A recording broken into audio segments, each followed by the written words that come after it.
Good morning.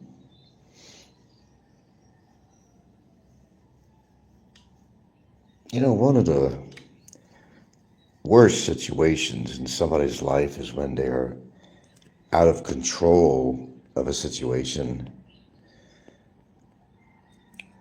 and they get very angry, terribly angry. Anger management. I think that's something that there's a lot of people need is to get some anger management advice or counseling. Because those cortisol levels, they get pretty high and it can affect your heart. One has to control their anger. Well, we're human. We get angry sometimes, even I do. But you got to keep it under control. See, not everything, really about life,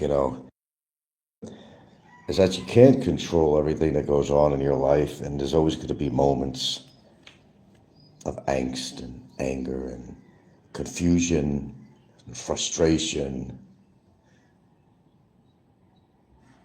And some people just get really out of control. Is when you let something bother you so much that if you have a situation going on in your life that's not very pleasant, getting angry so often about a situation only makes the situation worse, and you get more frustrated and more frustrated and frustrated.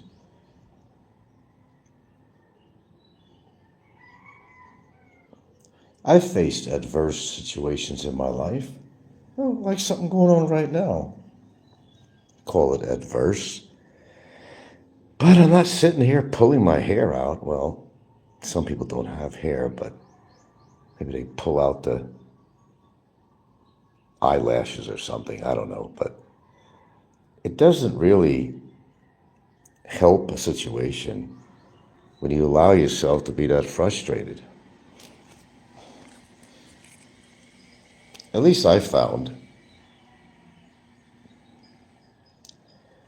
I'm just sitting here having a cup of tea. I'm not going to lose sleep over a pending situation or seemingly pending situation, but because I realize it's really not going to help. So you go about your business every day and do whatever you do normally. You handle things that need to be handled methodically, not erratically, but methodically. That's usually the best solution for something. Because why make a situation worse? If you find yourself in a situation that you can't control, you don't make it worse. And you don't lash out at, you know, your viewers, your donators, people who have supported you in the past. I don't see how that helps. And then when you run your mouth continuously, realizing and fully realizing when you have that one moment of lucidity and think and say to yourself, okay, calm down, talk to yourself, calm down. I got myself into a situation. I got to figure out how to get out of it. Instead of lashing out at the world, upsetting yourself, stuffing your mouth with more food than your stomach could handle, and then becoming obese on top of everything else. That's when somebody becomes out of control, which is it's not healthy. It only makes the situation worse.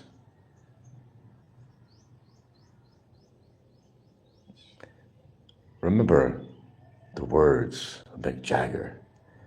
You can't always get what you want. You can try so hard, and you just might find you get what you need. But you don't sit there and just mouth off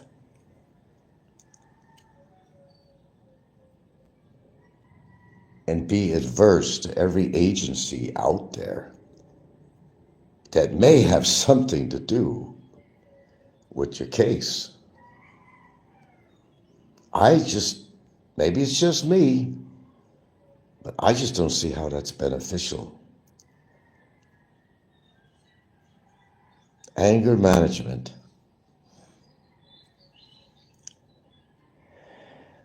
I'm not adverse to seeing counseling if you need it.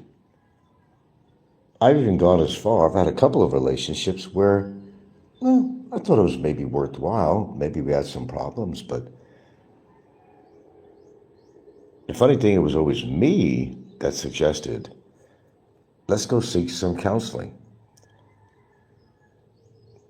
It's always a great idea to get a third party, sort of an uninterested party of sorts, to kind of listen to what you have to say and see if they could help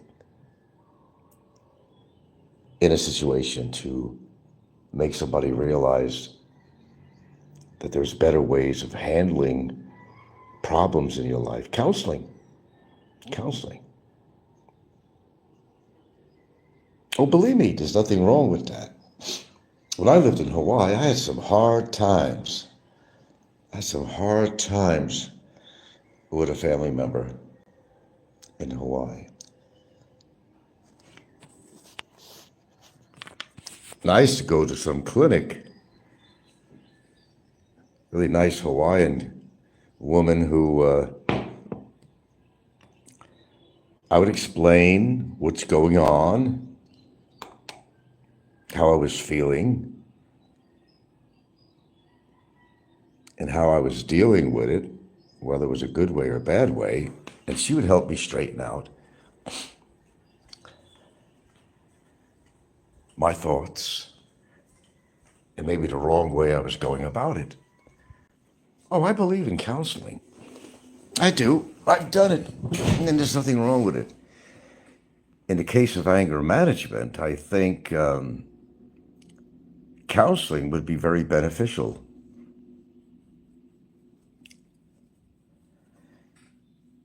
I found myself in some very frustrating situations in my life. But if you let it get out of control, it controls you. Like a runaway train, incapable of applying the brakes, and the train just keeps on picking up speed, picking up speed, picking up speed. But no way of stopping. It's a very dangerous situation. You got to find a way to stop that train before it becomes a train wreck.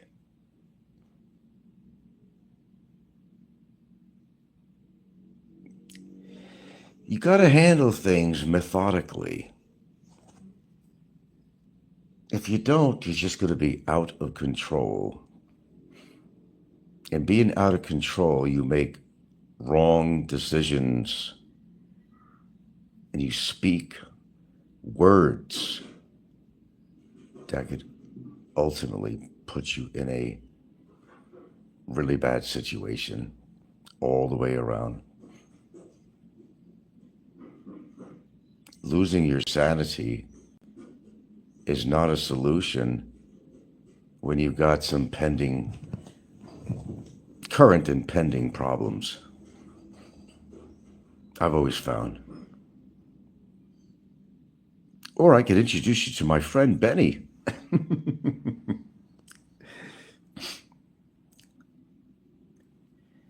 I don't know, it's just me.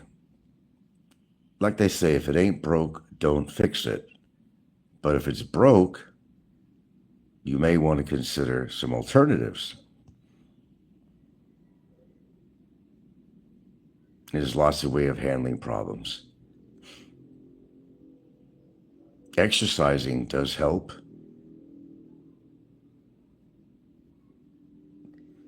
It gets that GABA in your brain going, the feel good stuff, by exercise.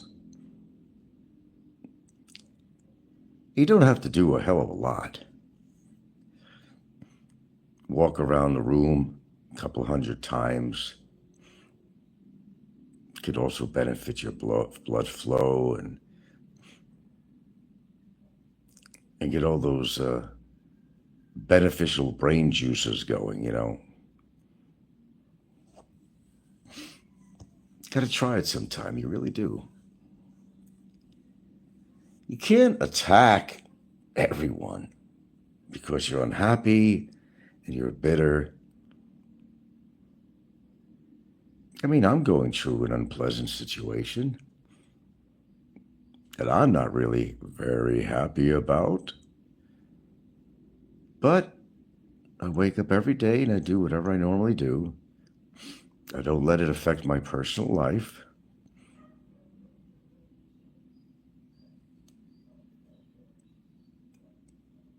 I don't let it get control of me. What's the use? It just makes things worse. We all face or have faced adversities in our life, and you deal with it. I know that mouthing off about your frustrations, you might seem to think that, you know, it's going to do or perform miracles. But it just raises your cortisol levels, makes you even more frustrated, and it's not beneficial in any way. Those are my thoughts anyway. Everybody has a different way of handling an uncomfortable or adverse situation going on in their life. But you can't let it eat you up. It's going to swallow you whole. Sometimes in life, lies don't get you out of a situation. It just makes it worse. Sometimes you got to be boots on the ground to yourself and handle the situation in a controlled manner instead of just frustrating yourself to the point that you lose sleep, you overeat, and there's nothing good that comes out of that. I understand about emotions. I've had numerous incidents where I got emotionally out of control, really, when I think about it. The breakup of a relationship of someone I was very close to, or a relationship. It doesn't have to be relationships, but I could think of a relationship I had with somebody that I thought it had potential and I was looking forward to, but for whatever reason, it didn't work out. And I lost about 25 pounds in 1 month. That's pretty radical.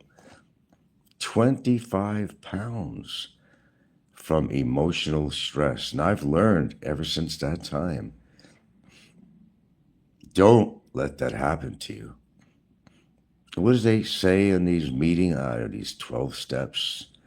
I don't remember the words, you know, but what do they say? I don't know, something to do with trying to control the things you can, and for the things that you can't control, whatever. I think they say that a lot at 12-step meetings.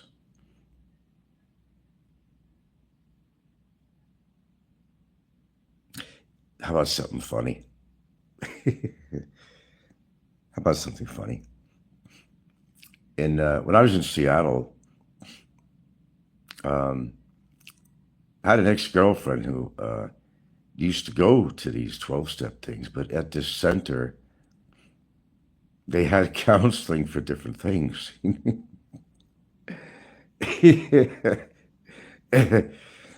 um, they had actually counseling for sex addicts. Now, here's where the funny part comes in on that, you know. These are people who are just addicted to sex. It's a real thing. A real thing. Not a phenom, it's a real thing.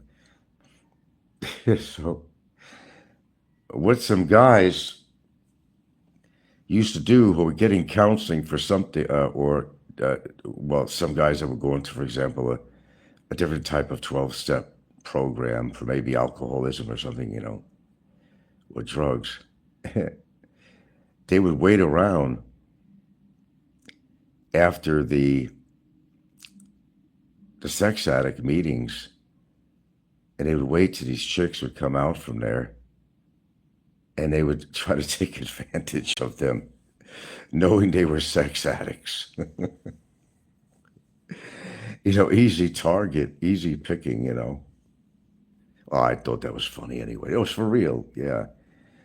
Over in Seattle, over in the Ballard area, there was a place for counseling, well, in their 12-step programs for those with alcohol and drugs. And then they actually did have one that was actually for sex addicts.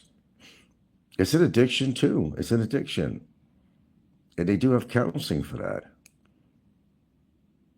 I thought it was absolutely brilliant. It was horrible for the sex addict because they were going there to try to control that situation.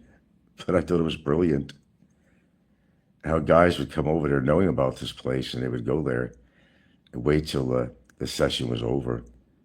And the minute they walk out, they start getting a rap with this chick or something, you know, if you found a good-looking one that was there. That's called taking advantage of a situation. It's like, you know,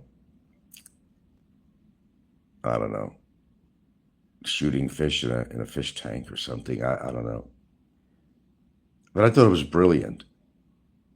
It was horrible for them to do that, but it was brilliant. Absolutely brilliant. So I guess what I'm trying to say is one has to learn to deal with things as they come along. If you allow yourself to get so frantic and frustrated, no matter what you're facing or the potential of facing, if you allow yourself to get out of control, you're just going to make the situation worse for yourself. Why do that? If you allow yourself to get out of control, you will not control the situation you're trying to get out of. It's just common sense. And we see this going on right here on YouTube. A man finds himself in a very horrific situation where he's incarcerated on trial for other charges other than, you know, an immigration problem for willfully not paying the fees that are required by all people that come out here to this country. Something he inflicted upon himself. He wants to blame the world. Now being faced with something a little bit heavier than that. Very heavy, actually. He ain't heavy. He's my brother. He's heavy now. But why put the heaviness in your heart? Calm down. Do some visualization. Picture yourself in the outdoors on a beautiful beach, toward the end of the day, there's a cool breeze going on, and you're watching the sunset come down, and you're looking at the beautiful hues of color on the ocean as the sun is slowly setting down, catching that cool breeze, walking on that soft sand. Visualization. Many people have been incarcerated. Use these techniques. Visualization. So when you're having a bad moment, think of a good moment in your life. Think of a good time. And calm yourself down. Calm yourself down. I'm calming myself down right now talking about this. So, although I am calm anyway. You know, you could face different adversities in your life, but why make yourself more frustrated by letting it bother you so much that you can't function? If you allow yourself to do that, it just makes the situation that much more worse. In coping, you got to have a coping mechanism, whether it's doing some exercise, walk around the room a couple 100 times, do some jumping jacks, get your blood flowing, get the adrenaline going, or take deep breaths. Start off with inhaling through your nose for 4 seconds, and then slowly exhaling for 8 seconds. Come on, you could do it. Let's try it right now. Inhale through your nose, 4 seconds. Hold it in for 4 seconds, just 4 seconds. Then let it out in a period of about 8-second time to exhale. So I'll try it now. And repeat. Get your heart rate down. Concentrate on your breath.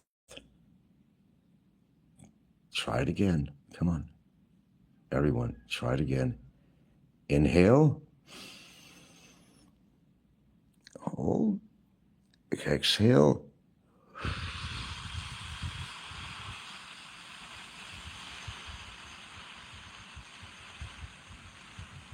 Eight seconds. Didn't that feel good? Yeah. I say whatever works. But if it gets that bad, I'll introduce you to Benny. He'll be your best friend for when you need it.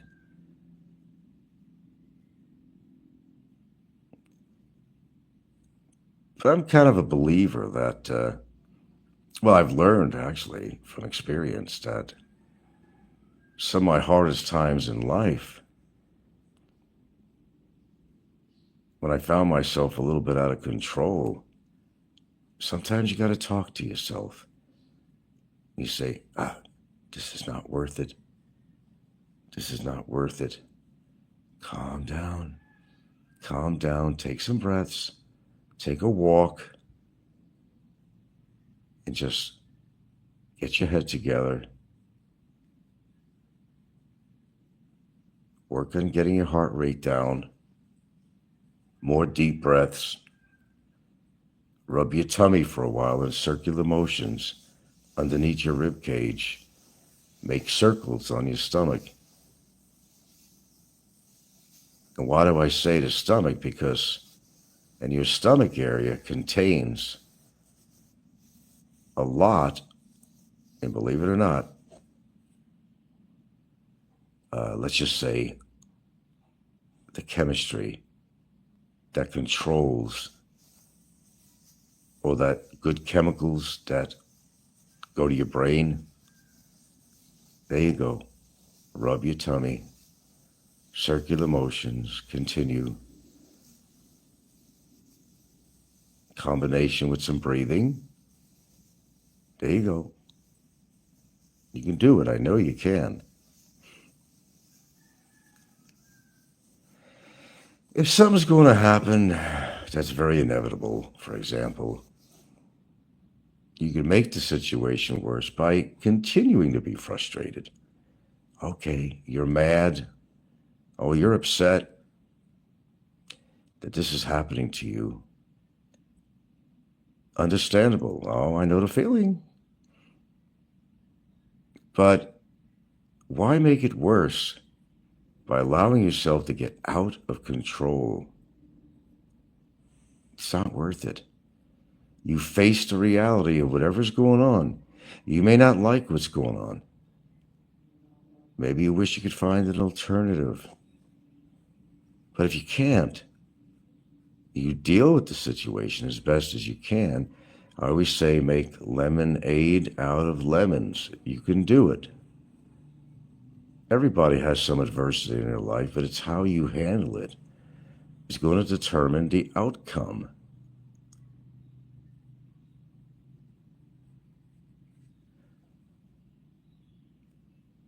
Never let a situation get out of control. Now, as to how things pertain on YouTube, social media, I think a lot of YouTubers actually use, it's very common. It's actually atypical, and I think it's common. They use YouTube to vent their frustrations when they have no other resources or sources of doing so. It's getting it all out, which is, it's a healthy thing to do. It's very healthy to do. I'm not saying it's not healthy. It's actually a healthy thing to do. But whatever got you in a bad situation, and you come on YouTube and you yell profanities and make horrible allegations against someone that you don't like, is not helping a situation. It could actually be making it worse. This is true. I mean, by calling somebody every name in a book and yelling into the microphone and I'm going to do this, I'm going to do that, I'm going to kill you, I'm going to have somebody put a bullet in your head, and cite other people to do violence because you're frustrated with your life, you're frustrated with your situation, only makes things worse. Someone who's incarcerated, they want their freedom. They want their freedom. But there are ways of going about that to possibly, just possibly achieve that freedom, at least at some point. But the way I see it is when you are constantly rambling on and saying things both against government officials or government organizations, rather, and the person that you're adverse with, I can't see how that's going to help a situation. It just makes things worse, more frustration. Sure, it's good to vent, and I do on here. It's an outlet, can be an outlet, but make it controllable. If you don't like somebody anyway, you just say, hey man, I don't like you. He may even want to explain. Say, well, this is why. End it. You got it out. And you feel better for it afterwards.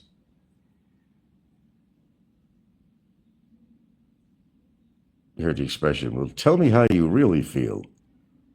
Well, I think we know how you really feel. Okay. Vaccinated anti-vaxxer. We all know the internet brings out the worst in people. Just need to accept it and not let it get under your skin. Otherwise, you're not ready for the internet if you think people will behave right. Well, you're absolutely correct. The internet, and YouTube, social media is not for everyone, especially if you're thin-skinned. Really, you need elephant skin to come on YouTube or have a show. Seriously, it's not for everyone. It's a decision you have to make and understand that you have a YouTube show, a channel, call it. You're going to be met with a lot of adversity at some point. It may not start off that way. Given time, there's always going to be somebody that disagrees with what you said. You could be talking about the most mundane topic matter, but somebody out there is going to find fault in what you say. Even though you might be doing a show that can be interpreted as being very uh, tame, educational, provocative in some ways, perhaps, but under control. There's always going to be a naysayer. There's always going to be somebody that disagrees with something about you, how you look, how you talk, how you part your hair, whether you have a pimple on your nose, whether you have a deformity, whether you're too fat, too skinny, too good looking. Somebody out there is going to be criticizing you. This is the new world.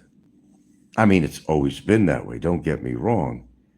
People throughout history have criticized each other. There's been jealousy, hatred.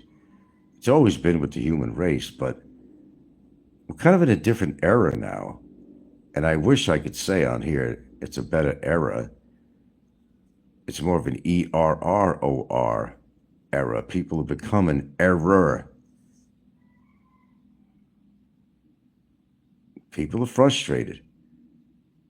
The economy sucks. People not making enough money. Cost of living. Nothing balances out. People are frustrated. And why make it worse by going on YouTube or perhaps any other social media platform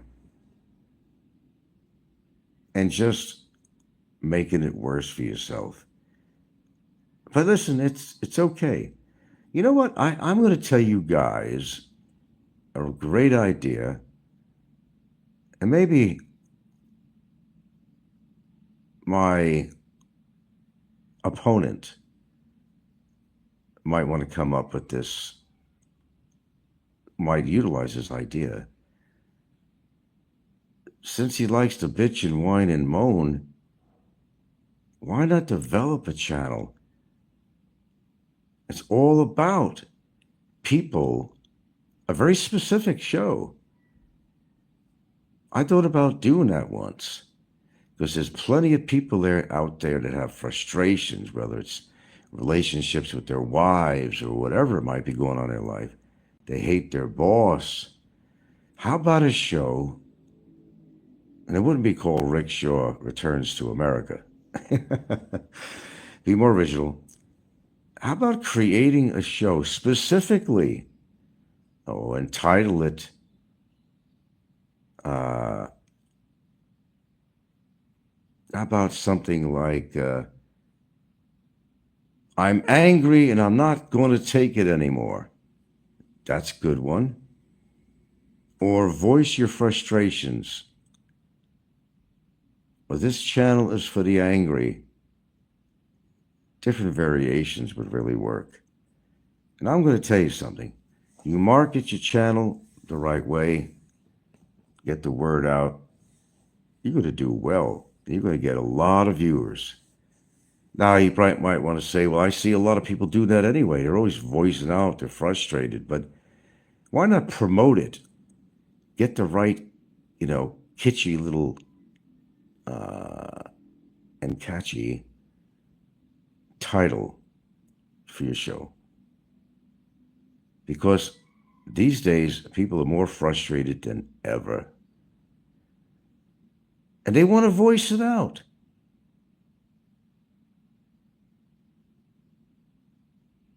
You could yell out the window and say, I'm angry and I'm not going to take this anymore. Well, I got angry and I didn't want to take it anymore, and I took somebody to court. Look, as long as you're handling it, okay? That would be a fantastic show that is geared specifically for that purpose. Think about it. Who wants to be the first to really do that? And entirely to show the proper way to get the right audience and all the metadata thing, put in all these keywords that's going to gear the traffic to you. Listen to me. That's going to gear all the traffic to your channel. I know you can do it. There's a lot of frustrated people out there, but why not use your frustrations to make some bucks, some cash? The world is frustrated at this point. And create a channel that becomes a forum, I tell you, a forum for all these angry, frustrated people. Some going through heartbreak from relationship breakups. Some are financially strapped, or maybe they have a medical situation that they're dealing with that's driving them crazy, or maybe an in-laws problem with in-laws and they're driving you crazy. You're frustrated with some political event or political matters. Everybody has a gripe. And perhaps Robert, Mr. Popeye, should do that. Well, actually, he does a show where he's actually projecting, though. Rather than voicing his frustrations, he's actually projecting. It's different. And that's how he deals with it. But perhaps even Robert should do a show as such. Novel idea, huh? I come up with some good ones every now and then. Practice love, not hate. It just gets so goddamn frustrating. Tell somebody sometime these magic words. I love you. You love me. We will be as happy as can be. Love one another. Love one another. Not gonna happen in this world. Maybe another world. I think people are just too frustrated. But as I started off saying, you have to find ways of dealing with your frustration. It's going to overtake you, man. I've had my moments. Pardon me for a second.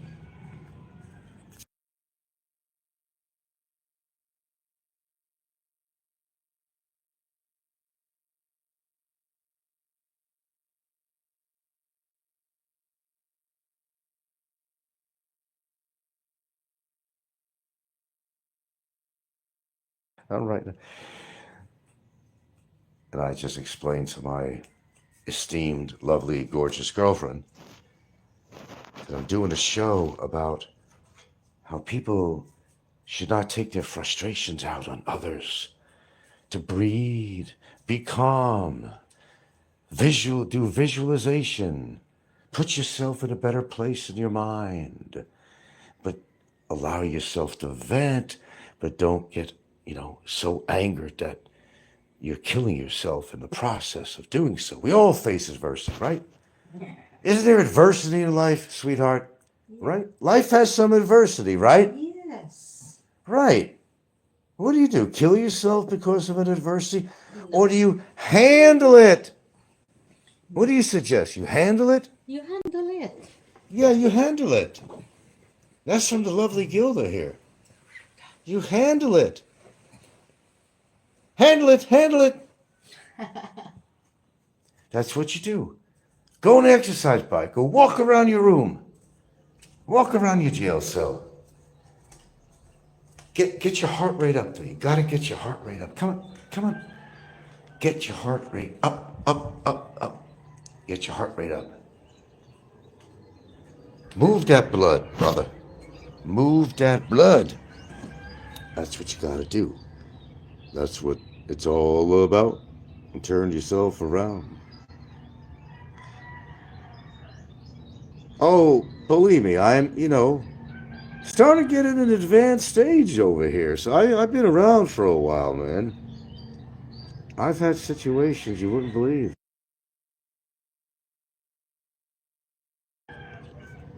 And I've had situations I never really thought I could get out of, but I did. I've had situations that I didn't handle very well. But you gotta sit there and do a little bit of meditation. Force it. Maybe you don't believe in meditation. Maybe you just got too much energy. You're too anxious. And meditating is really hard, but you can try it, and you might actually like it. I think there are many ways of dealing with anger. But hurting yourself in the process of venting out your frustrations sometimes don't work. I do believe in venting things out. I think that's really important. Instead of keeping things hidden inside and just builds up in you until you fucking explode. You get so frustrated with your situation in life that, you just want to get at somebody. You just want to get them. I'm going to get revenge on you. You'll see. You'll see. You'll see. How does that help? Really? Revenge? Well, when you throw something on the ground, on the concrete, you may break the concrete. Now you got a problem. You got to repair the concrete, right? You throw a heavy object on it. What did you accomplish? All right. You showed your frustration, but now you created another problem. You get my point? Now you got to break that. You got to replace that tile. You got to replace that broken tile, or hello, or you have to replace or fix the concrete, patch it up. That's what you just did. You got frustrated, and you created yet another problem. Dudes, come on. Look at that sky. Perhaps go to nature, take a walk. You've got a beach nearby, go to the beach. Take a walk in the forest. Listen to Mother Nature. You want to listen to Mother Nature right now? Listen. If you listen carefully, what are you hearing in the background?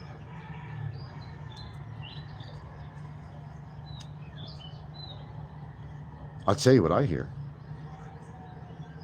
I hear roosters crowing in the background. I hear a bird cooing. I hear some other birds. Isn't that nice? I hear two different types of birds, actually. If you concentrate,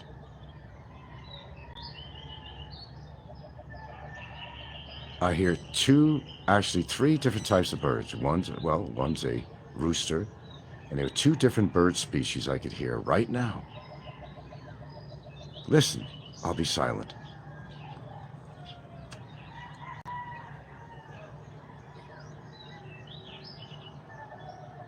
I don't just hear roosters, I hear two different species of birds. If you really listen to this, put your concentration somewhere else. I know that could be hard, and I have my moments too. I'm human. Oh, believe me, I've had my moments. You got these moments where you're so fucking frustrated. And maybe you don't like somebody and you want to, which is physically impossible to do. You want to reach to that screen on somebody's show and you want to grab them by the neck until their eyes pop out. But you can't do that.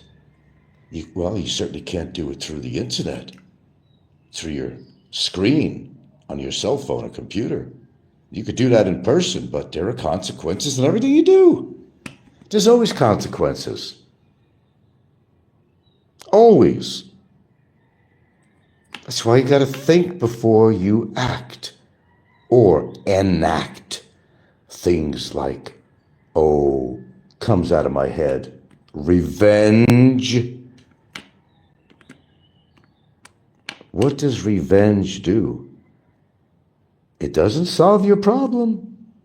You may create a problem for somebody else, but it does not cure your problem.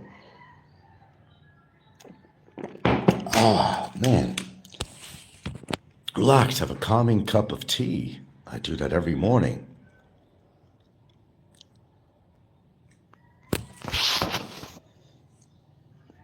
It's just that moment for yourself. There's something I do share on camera, my morning cup of tea.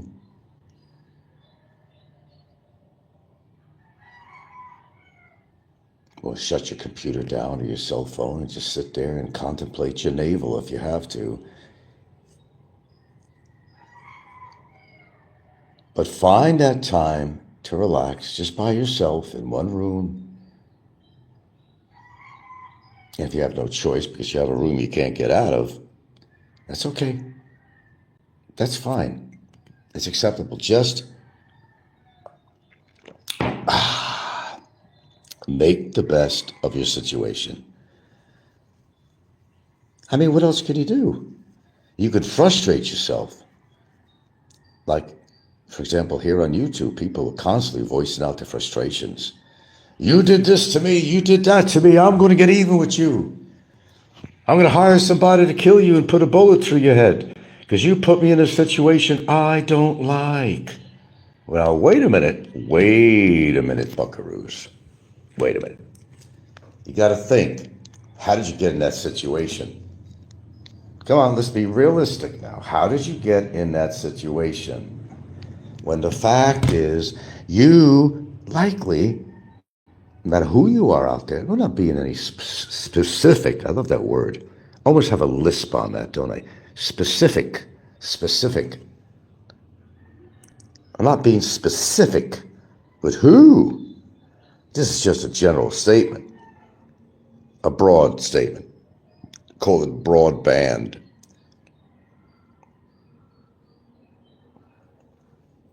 And you got to think, how did I get myself into this situation? What really happened? Tell yourself the truth. Admit to fault. I've done a lot of stupid things in my life. I will definitely tell you that. And many of us have. Did you learn from your experience? That's an important factor. Did you learn from something you did that was really, really, really stupid? Did you find that repeating that stupid act really helped you in the future when you made more stupid acts? Did you not learn from the first stupid act that you did? Did it not sink in that what you did was wrong? So why do it again? Then you got 2 wrongs. Then you do some other wrongs. And you got 3 wrongs, 4 wrongs, 5 wrongs. And it's, it becomes mathematical, after a while. Then you find yourself even in a worse situation that perhaps, just perhaps, you put yourself in that situation. Stop blaming other people when it's you to blame. It's yourself. Yourself. Admit to yourself, I did wrong. So how do I make this right? Do I continually attack the other person as if that's going to help your situation? No. It's just going to make it worse. Worse. Why make it worse? Learn when to shut your mouth. Because some people that are too outspoken, and I'm an outspoken person, there's no doubt about that. I'm very outspoken, but I know when to say, ooh, slow it down, slow it down. Think before you say something, because some people just spout out stuff without thinking before they say it, then realize that, oh, somebody caught me in a lie, or the truth just came out and I slipped. I actually told the truth about myself when I was trying to hide the truth. Boy, this show's been therapy for me, actually. Look, what I'm saying is don't let something bury you, okay? If you think your situation is bad enough, why make it worse? If something bad has to happen to you that you don't want to happen to you, you have choices to make. This applies to me, it applies to anybody else. If you're in an adverse situation that you can't control and the results are going to be inevitable, you face the reality of that and you deal with it. I mean, what else can you do? Why make your situation worse? Why get more frustrated? Why get hot-headed? It can only affect your mental well-being. It will affect your health. Might, affect your sleeping patterns or how you deal with life on a daily basis and how you appear to others. In our life, we're dealing with a planet with what is it? I don't know. What do we have? 5 or 8 billion people now? I lost track of that. I don't know. That's a lot of people on this planet. And you can't get away from people. I don't care where you are. You think you find a remote island and what comes walking up the beach somewhere? Another human. I thought I had isolation here. I thought. But with the growing population, it's very hard to find somewhere where there's not a human presence. So you got to deal with it. You're going to walk by people every single day.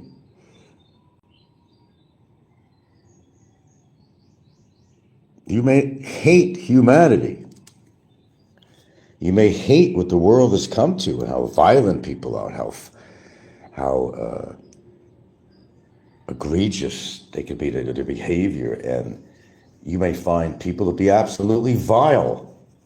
And some might agree with me to some point that our society has become very violent, very self-centered, very opinionated people, very aggressive people, people that do things that are very unfair to others.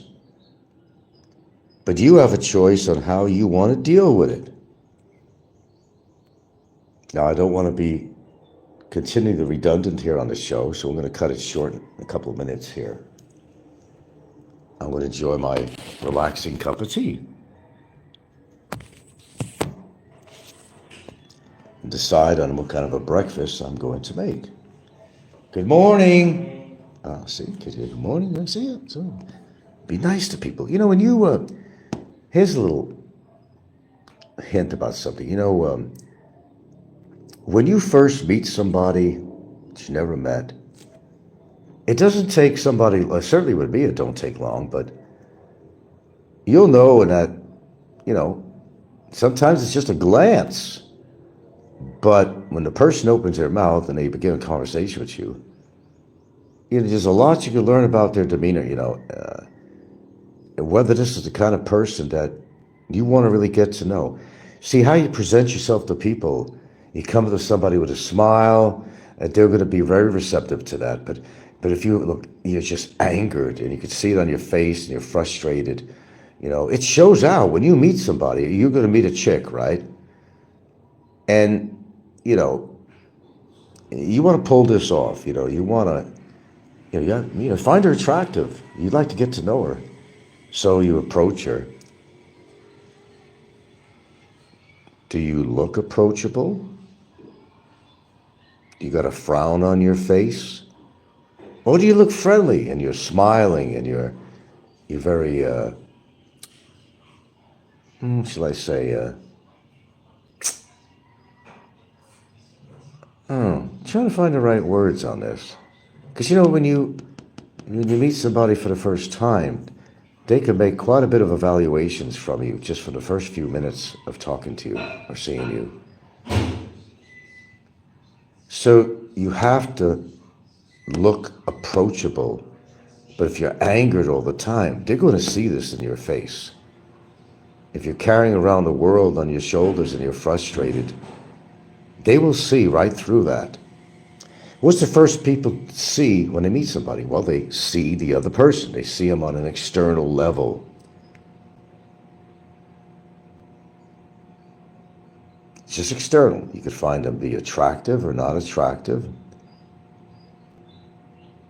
But then it goes beyond that. They start talking to you. And what comes out of their mouth, they're bitching or whining about something. Nobody wants to hear that. Nobody. Especially when you're just getting to know somebody. They don't want to know about your problems. They don't want to know about your frustrations.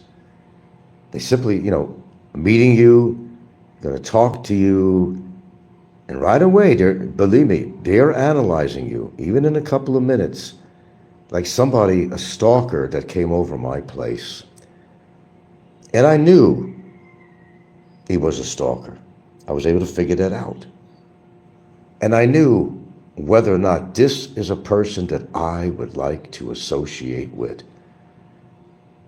And I came upon that decision, and it didn't take a very long period of time to figure out I don't want anything to do with this person. It's too creepy. He's a stalker. You look at his eyes and nobody is home. You can make those evaluations. And it doesn't take long. You have to be approachable. You have to look the look, act the act. You have to show who you really are to somebody in a positive way. Because say it's a woman you're interested in, like I said, you're not going to get anywhere.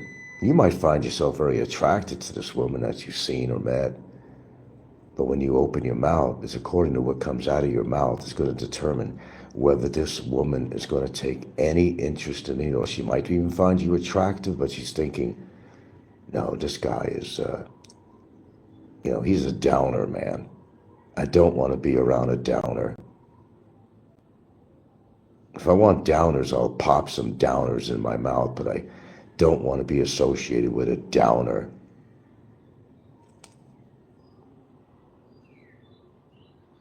That's my show. Luckier at the Rich Hilton right now. Oh, no threats from me. We're not threatening nobody. I'm just saying, you built up a lot of people out there that don't really like you. And for good reason. Yes, you have taken their money, you've used women left and right. But we're not going to go into your history because everybody knows your history. Everyone knows your history. And you're paying the price right now. No, it wasn't cool with you.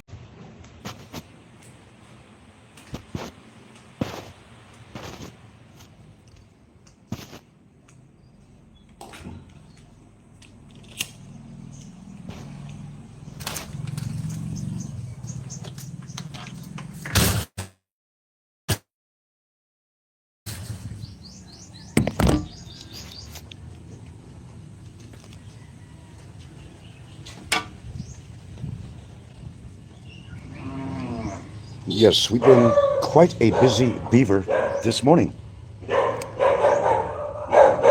Kind of re-released a couple of old shorts and kind of added my further thought to it. To actually leave my viewers to a conclusion of one kind or another. All right, I'm early. I got one person view.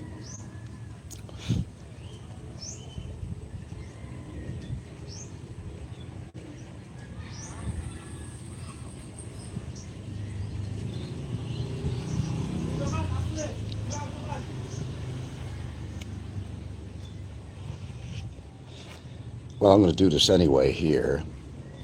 You still probably try to catch up on the other releases this morning. The question comes to this regarding free speech. The one question I would have to the perp is, where has your free speech gotten you so far? That would be my ideal question.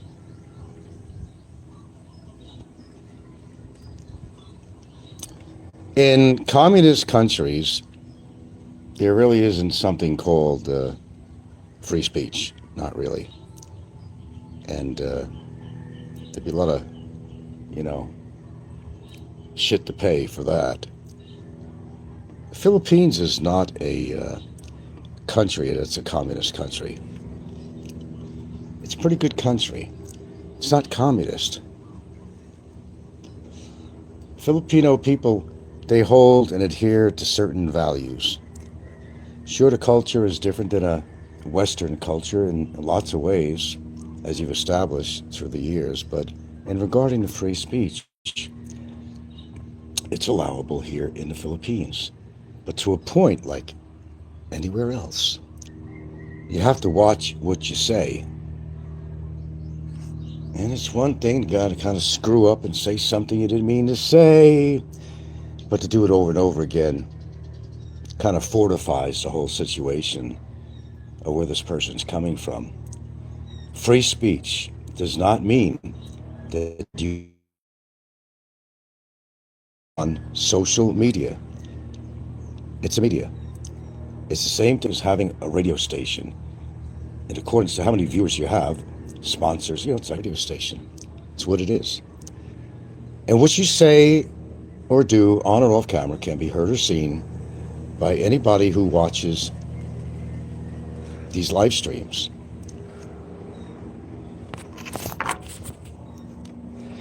Free speech is not a guarantee. I'm going to pose that same question again, and I'd love to have an answer to that. What an individual describes or promotes on free speech, he's not a very learned person when it comes to that, obviously. Free speech does not mean that you could come on social media and talk about somebody in a way that their rights, he's always talking about his rights. What about other people's rights? Or is it only your rights? He knows what he did wrong. Can't bring himself to admit it.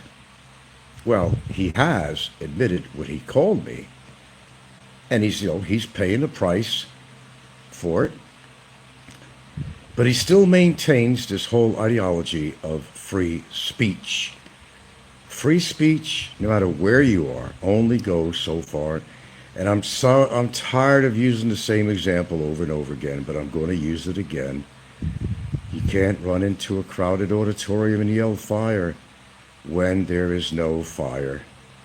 People can get killed, they can get hurt. People go into a panic. So you don't have the freedom to say certain things and do certain things. Now, what happened with this man and his girlfriend is atrocious. Absolutely atrocious.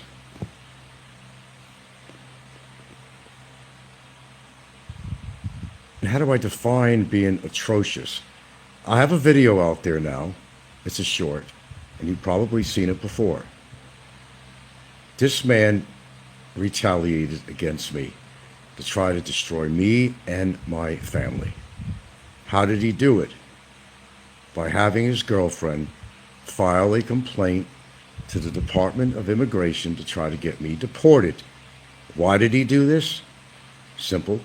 Retaliation for his situation, that he's been trapped in a human cage for 22 months, partially because of his long-term immigration overstay, and also because he has a pending case, an ongoing case, with numerous charges, libelous statements that he's made on social media. That's why he's there. He's not just there because of immigration, as he says, and likes to elude part of the reason that he's still there. Now, if you've seen the video, and I'd like you to go to that short and leave a comment. The short is of his girlfriend, the very person who filed a complaint to try to get me deported from the country. I guarantee you that that piece of video footage was made on her channel at the time, and it was certainly long after she filed her initial report to the Department of Immigration. Well, sometimes being good don't matter, Viking. People will try to find all the dirt on you, try to destroy you.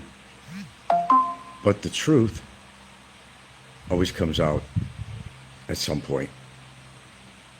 Court of law, whatever. I'd like my viewers to go to that short, and I'd like you to leave a comment. And the whole idea of that short was showing his girlfriend, and I want to keep in mind and remind you that she made some grandiose claims against me, a woman I never met. Did I call her everything from a whore and a prostitute? She's expressing fear for me as if I was going to do something to her. She claims that she's been getting psychological counseling for PTSD, for depression, and fear. What a crock of shit. If you agree, say so, and certainly go over to that short and leave your comments. So you could leave your comments here also in combination.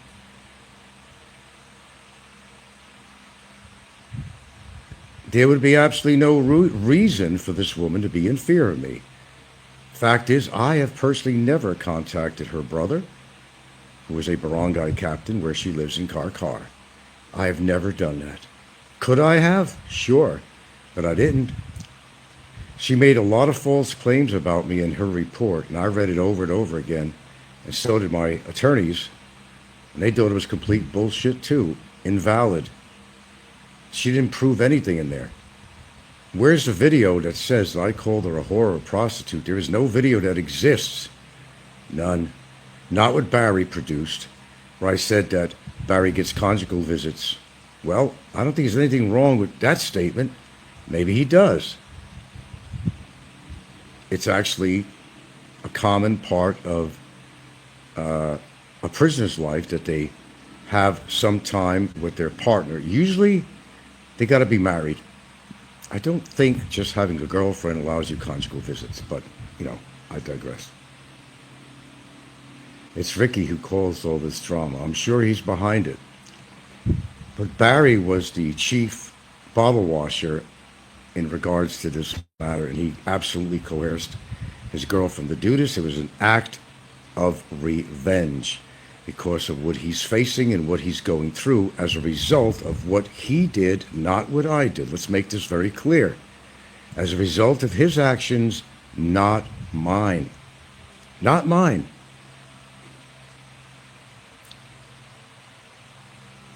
I know many people think it's totally unfair, but what's fair in life, right? People have emotions like revenge, have evil in their hearts. They want to see somebody suffer unnecessarily. Now, he may turn around and say, well, what are you doing to me? I'm not doing anything to you. You did it to yourself. Well, you got me in court here for cyber libel. Yeah, you're right. I do.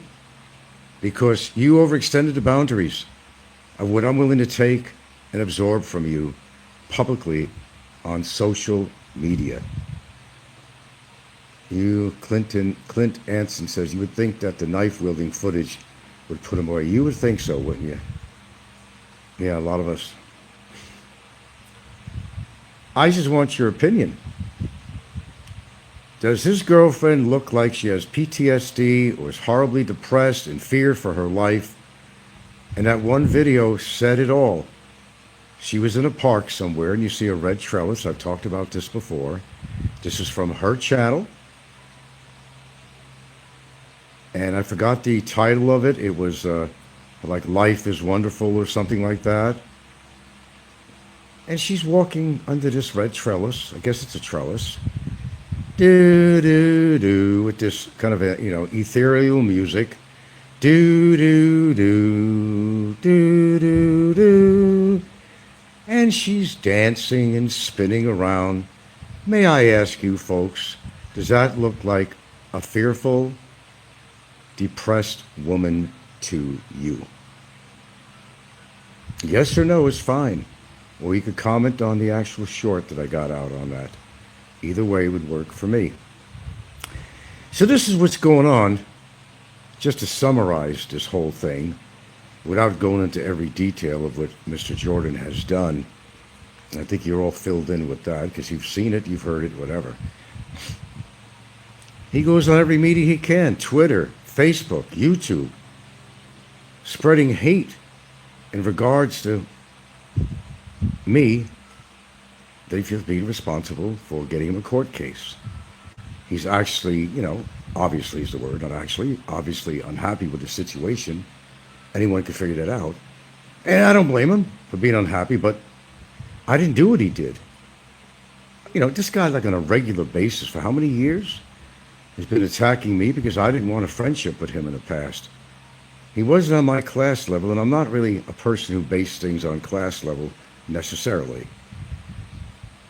I knew a little about his history with women and stuff, and I had decided, especially after the second visit when he brought this chick over to Merlin's resort, and what I had to hear from her. That's when I decided I don't want any association with him at all. I'm not interested in friendship. The same with Brevis. Not too different. I did not want any friendship from somebody of that caliber. Stefan says she posts almost daily on her Facebook showing her skipping and laughing and out to dinner with friends. There's nothing wrong with her besides dating Bummer. Yeah, there you go. Like he said, hope we can do more visa runs and renewal without any issues. We're playing it by ear, my friend. We're playing it out. We have a direction. That's all I can talk about. We have a direction.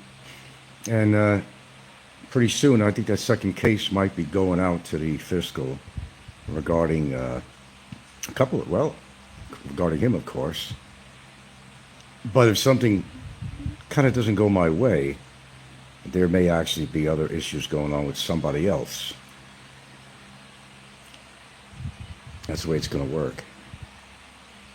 I told you, I don't play around when it comes to somebody affecting my life, my lifestyle, my character, my demeanor, and anybody connected to my immediate family out here in the Philippines. That's just the way it flows, man. That's the way I run with things.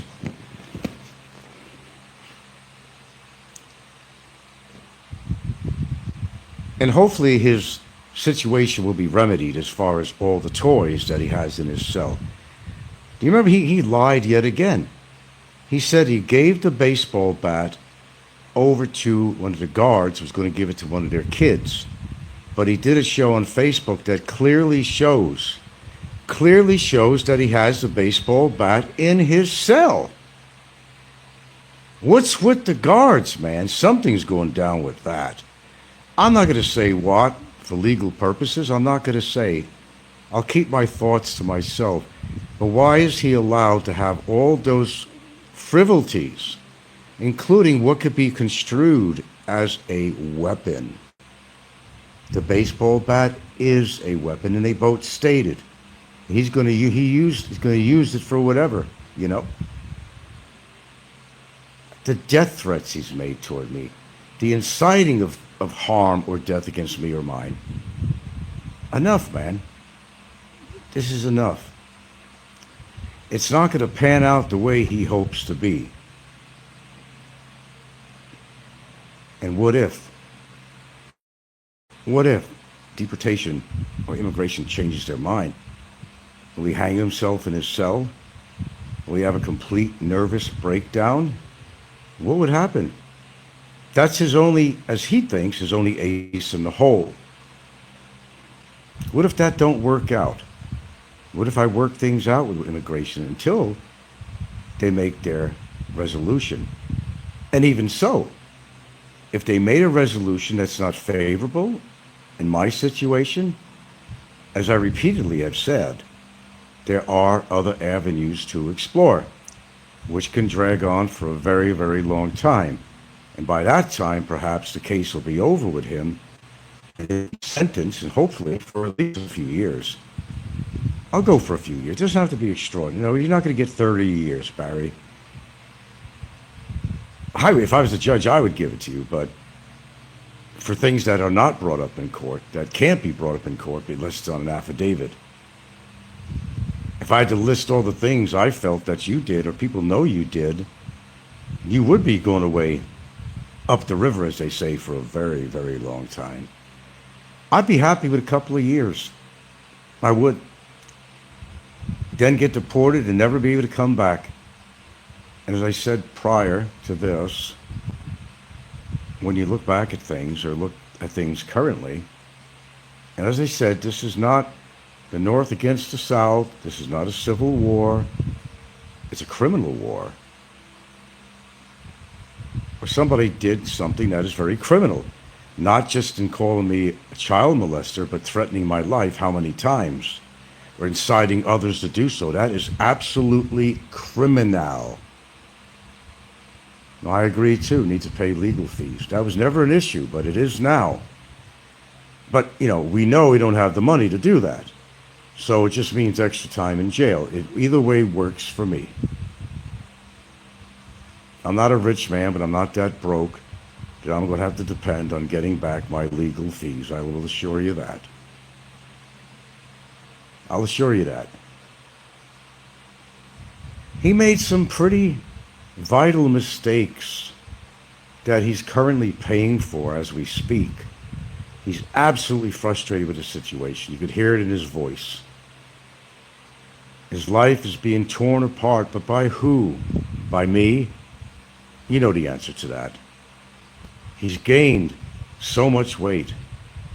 And for a man, and I even posted it on there, he says he's not obese. We've seen the video with him on it. The one from Facebook and the one when Brevis came over. What's your opinion? I showed the stats, and he's about 5'2". That's exactly what he is. Maybe extended to 5'4" if his back was straighter. Possibly. Possibly. I don't have the straightest back in the world, but not like him. I have some scoliosis. I have a reason. And believe me, I will come up someday and I will show you guys the findings on some x-rays to show you that I was not scamming the Social Security system at all. When I get a chance, I will put that on. I just got to go gather the stuff. Actual x-rays, findings. I mean, I don't have no obligation to do that. But willingly, I'd be willing to do that.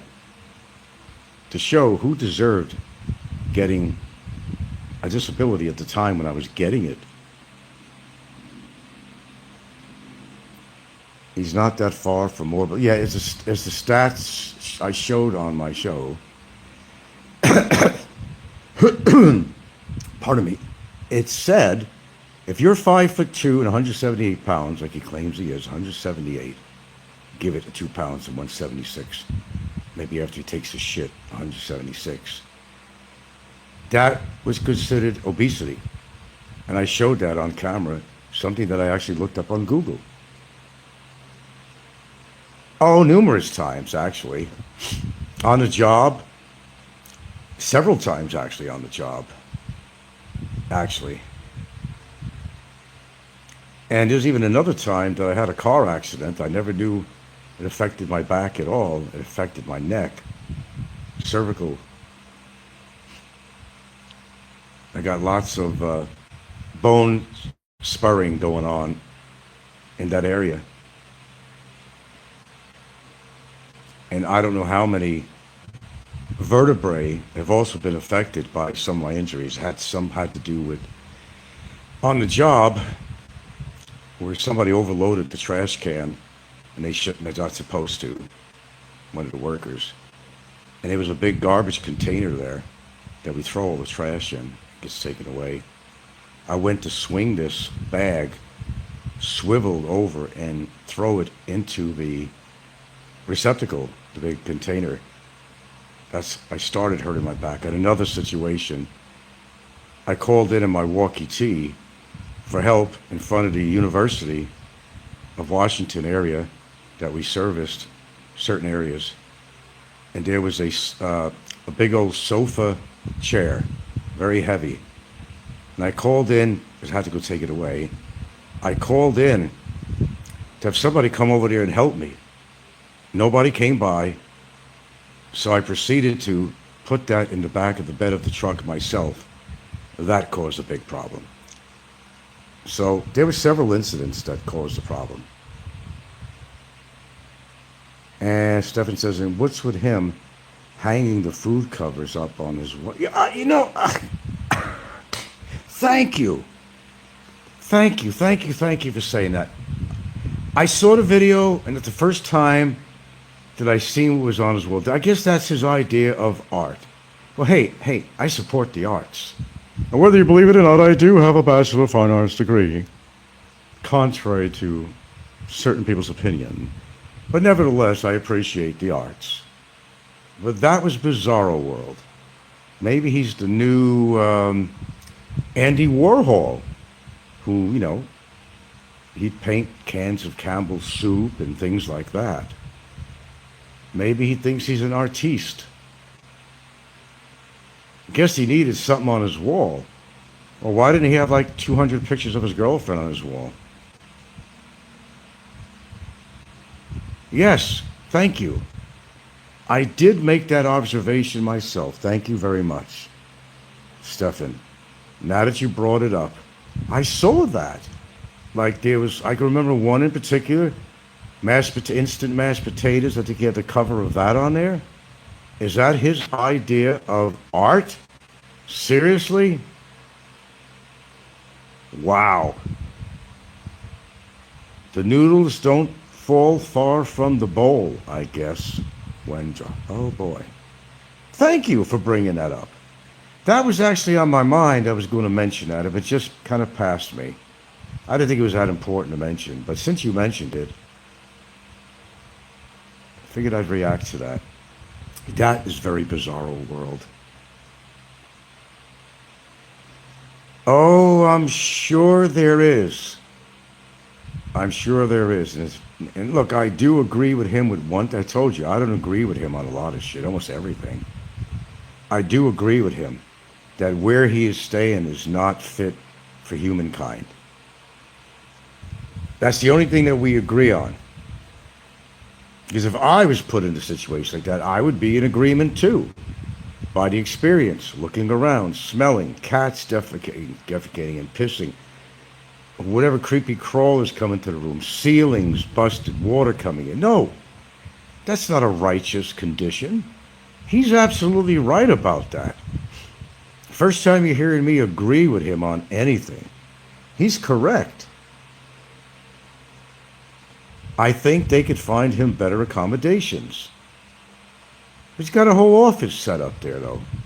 I guess that compensates. He has a real office. I mean, what would you call it? A table with not only cell phone, but a laptop, a separate screen and an Xbox, headphones, you name it. Appliances of different sorts, if you want to call them appliances. Who has it better than him? Not many. Not many. Is he going to feel sorry for this guy? But we do agree. I think he'll love to hear that. I agree with you, Barry.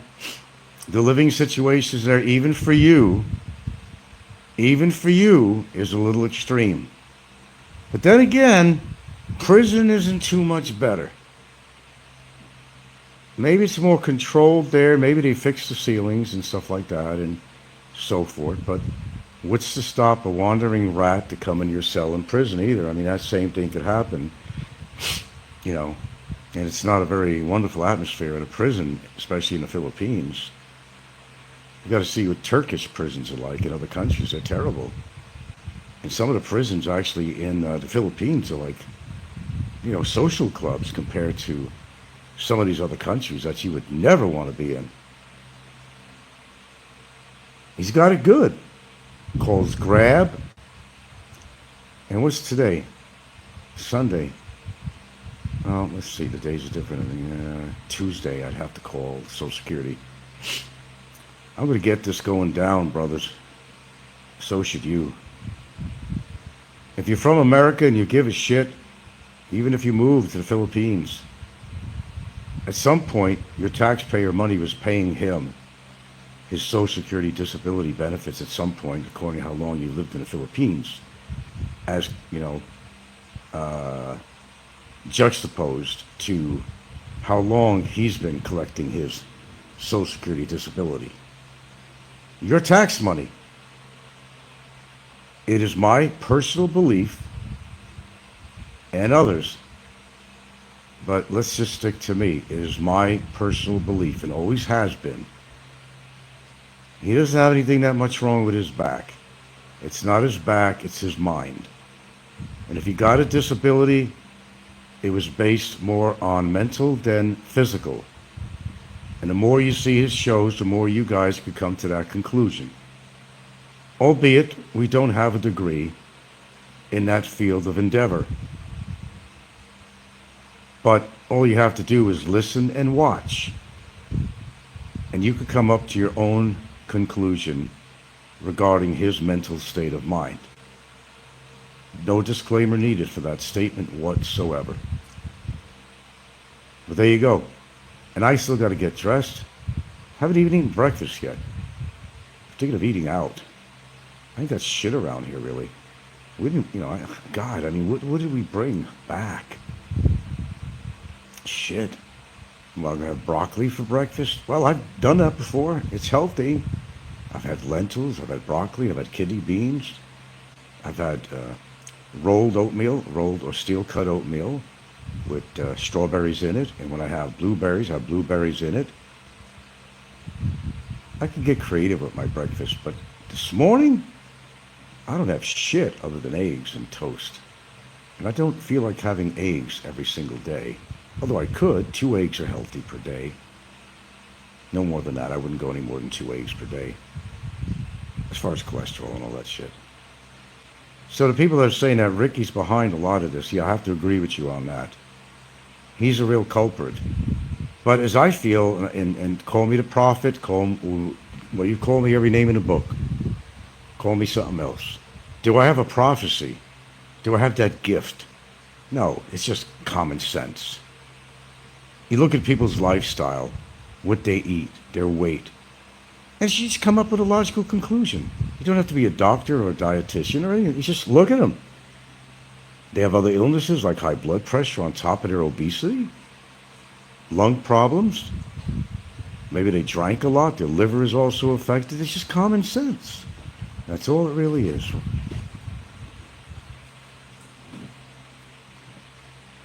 Common sense, right there, sweetheart. Common sense. If you live the bad lifestyle, eat the bad foods, and you're already obese, wouldn't you say, love of my life, wouldn't you say that that is equal to future disaster? What do you think on that? Obesity. What's that? A lot of obese people in. I couldn't even hear you because the fan's on and my lousy hearing. You know, the guy who dodged the draft. Go market.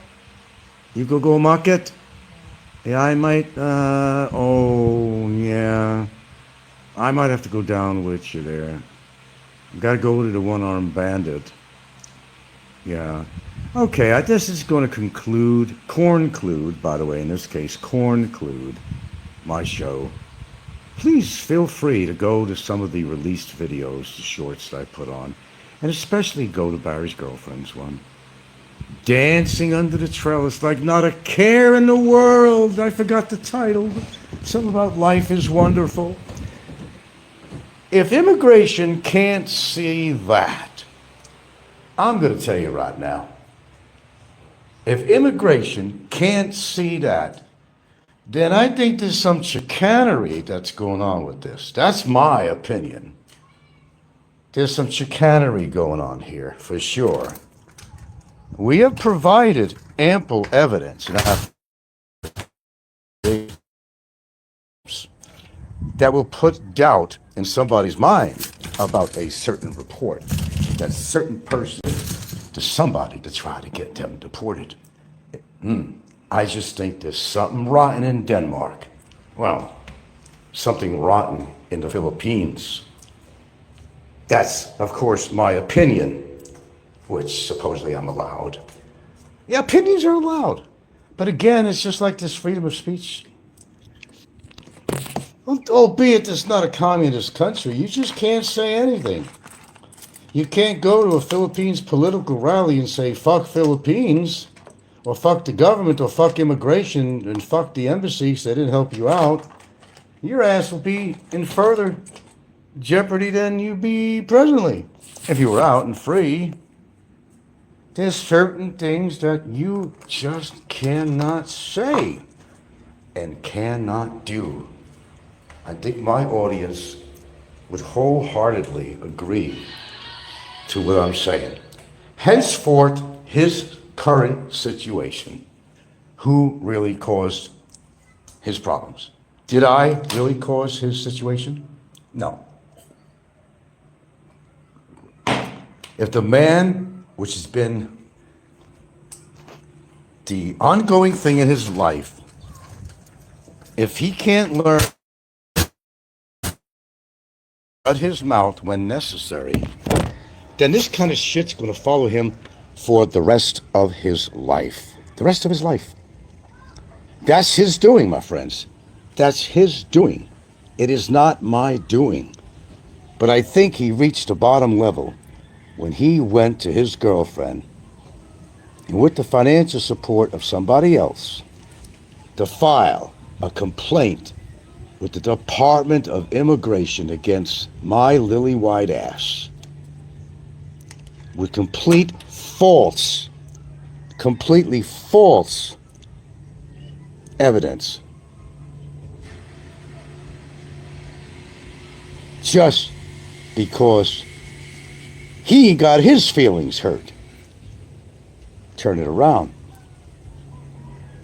and try to destroy somebody's life who actually has a life and a real girlfriend that actually really loves him, and vice versa. Not as a tool for immigration, not as a tool to get supported financially. That does not exist in my house. My relationship. That's how we differ so greatly. You put yourself in this mess, you're going to have to get out of it. And if I have to go down in the process, we both go down together. There you go. Know what I'm saying?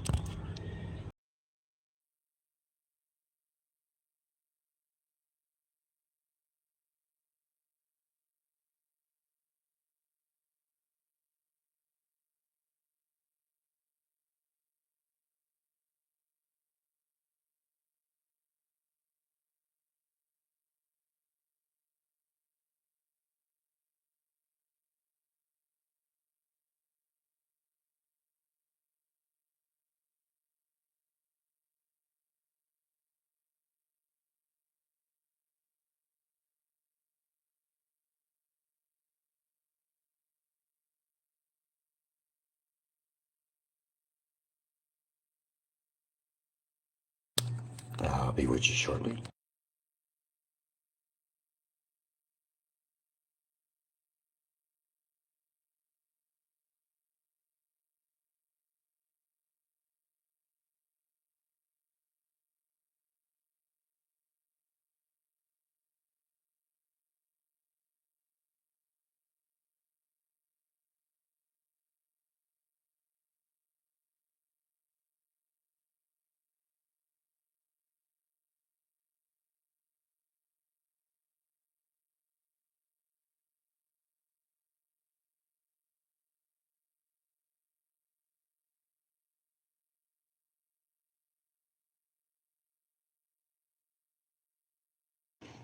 Wow.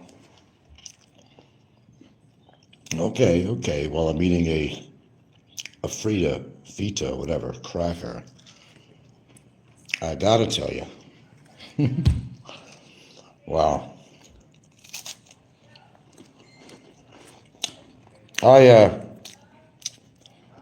happened to tune into Tim K, his last show that I know of. I don't know. I thought this guy works out at the gym. Well, I thought he did.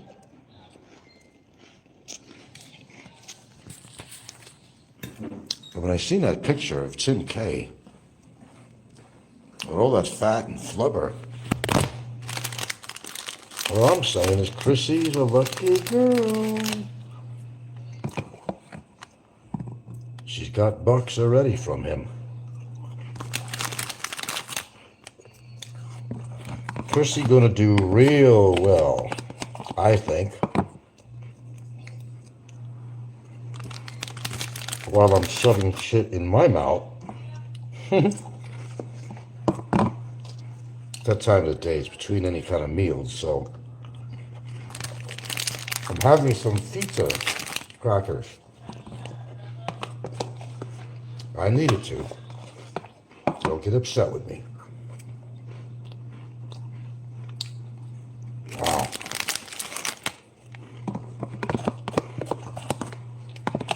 You know, here's the one thing I don't understand. I really don't. You got everything to live for. Everything. Well, he's got a rich daddy.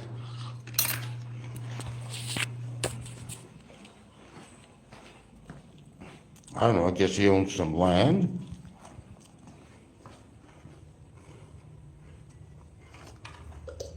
Don't worry. My chewing will be over in a minute. I have to just wash down these crackers.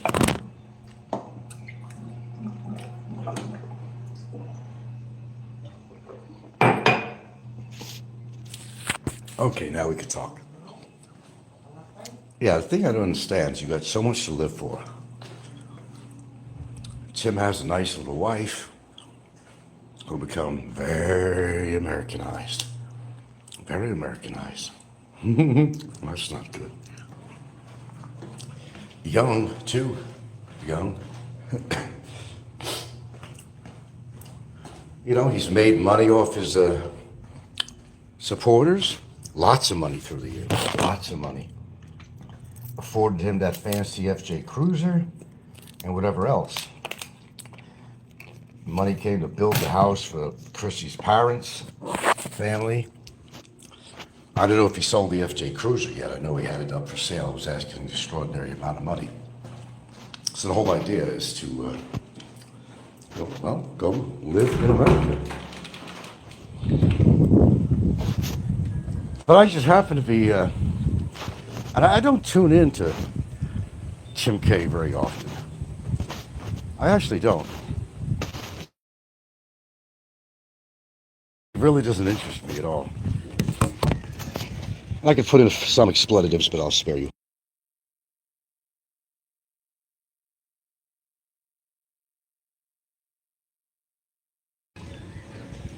Now, this guy is still relatively very young. And I don't understand how people, unless you have some, I don't know, a pituitary gland or something going on, a glandular problem, hormonal problem, something, how anybody could allow themselves to be that big. Now, let's look back at Big Kevin. He was well over 400 pounds. But I have to give Big Kevin a little bit of credit. Oh, a lot of credit. The guy lost a whole human worth of weight. 200 pounds, even bigger than a standard human. He's still big and considered obese, and, technically. But he did a pretty good job. But then you look at, you got this guy in a jail cell, I mean, it's common sense that if you know you're going to spend considerable amount of time there, man, you could create your own little workout center. There's so many ways of doing it, even if you don't have, exercise equipment. You can get creative. But the one thing I don't understand is complaints about it being a pigsty over there. It's uninhabitable. Somebody mentioned a comment on here, and I'm sorry, but I have to mention it. They said, why don't he get off his lazy ass and do some cleanup around there in the hallway, organize things, make it more livable? I mean, if you're going to be in there that long, make your current abode livable. That's my thought. And that commenter in the past, I saw that comment in another show. I agree. The other thing, I don't want to make this all about him, but quit smoking. If he did quit smoking cigarettes, it probably had to do with not wanting to spend money. However, his lungs are definitely damaged. There's no question about that. He's vaping a lot. And what a lot of people who vape just don't get it, and they never will. Vaping is not much better than smoking cigarettes. I'll tell you that right now. It's not. It does have chemicals in it, and it's not good for your lungs. It's impurities and so forth. More so than the average environment out there that has a lot of pollutants. And that's about 20 times worse than the regular environment. But who am I to say how somebody lives their life?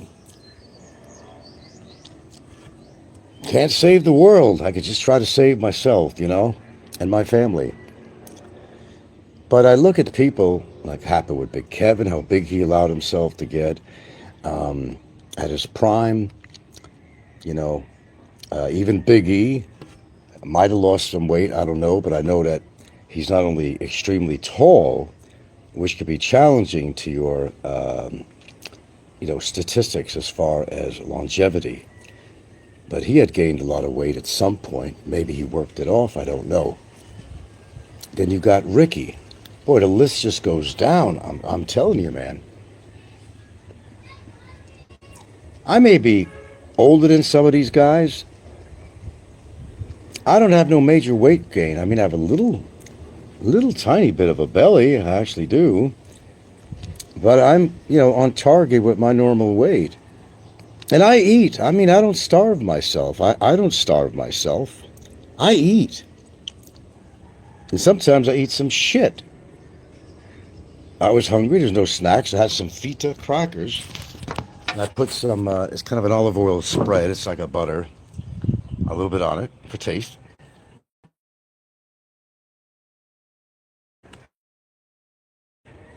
Yeah, I do. If I was sitting on my ass all day, like some people do, rather, then I would be over 200 pounds by now.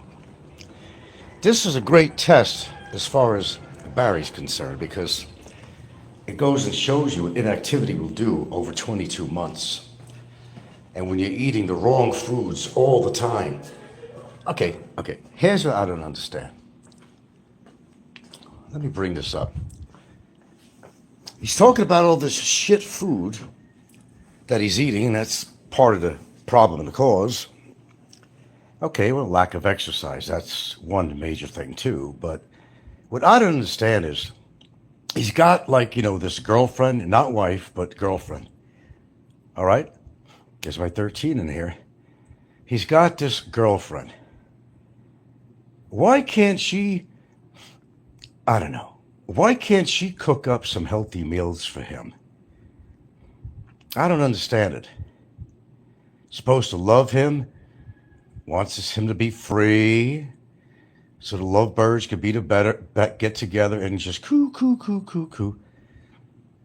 like a pigeon. But she, visits him, and isn't she alarmed by how much weight this kid? Remember, he's only realistically, we're not bullshitting here. I have no reason to bullshit. If you ever met him in person, he's seriously only about 5'2". Seriously. No, he's never been taller than me. That's just trolls talking. I mean, I met the guy. So did a lot of other people. But it sounds good on paper when they say that Barry's taller than me. He's certainly not. And I'm not a tall man either. I'm not a tall man myself. But I got him by at least 4 or 5 inches. I've showed you the photographs. Have you ever seen the TGIF video that maybe Ricky will play it sometime and maybe just choose some scenes on there? Or perhaps see some comments that people were saying that, damn, he's small. He's like a little goblin. But when you are that short and you're weighing like 178 freaking pounds, man. And I've seen videos of him on camera with Revis and his Facebook page. And I said, damn, what's going on here, man? A lesson of what not to do. Don't forget, this guy smoked since he was 8 years old. That's his words, not mine. Don't jump on me. He smoked since he was 8 years old. There has to be damage.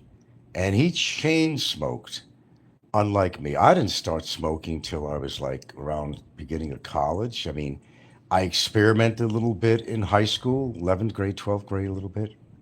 Mostly, I'd say 12th grade, which I made to 12th grade and beyond. But he's been smoking since he was 8 years old. 8. Can you picture a little 8-year-old smoking a cigarette? I guess, that's commonplace in these hill towns, backwoods communities. I guess you might find that popular. I had to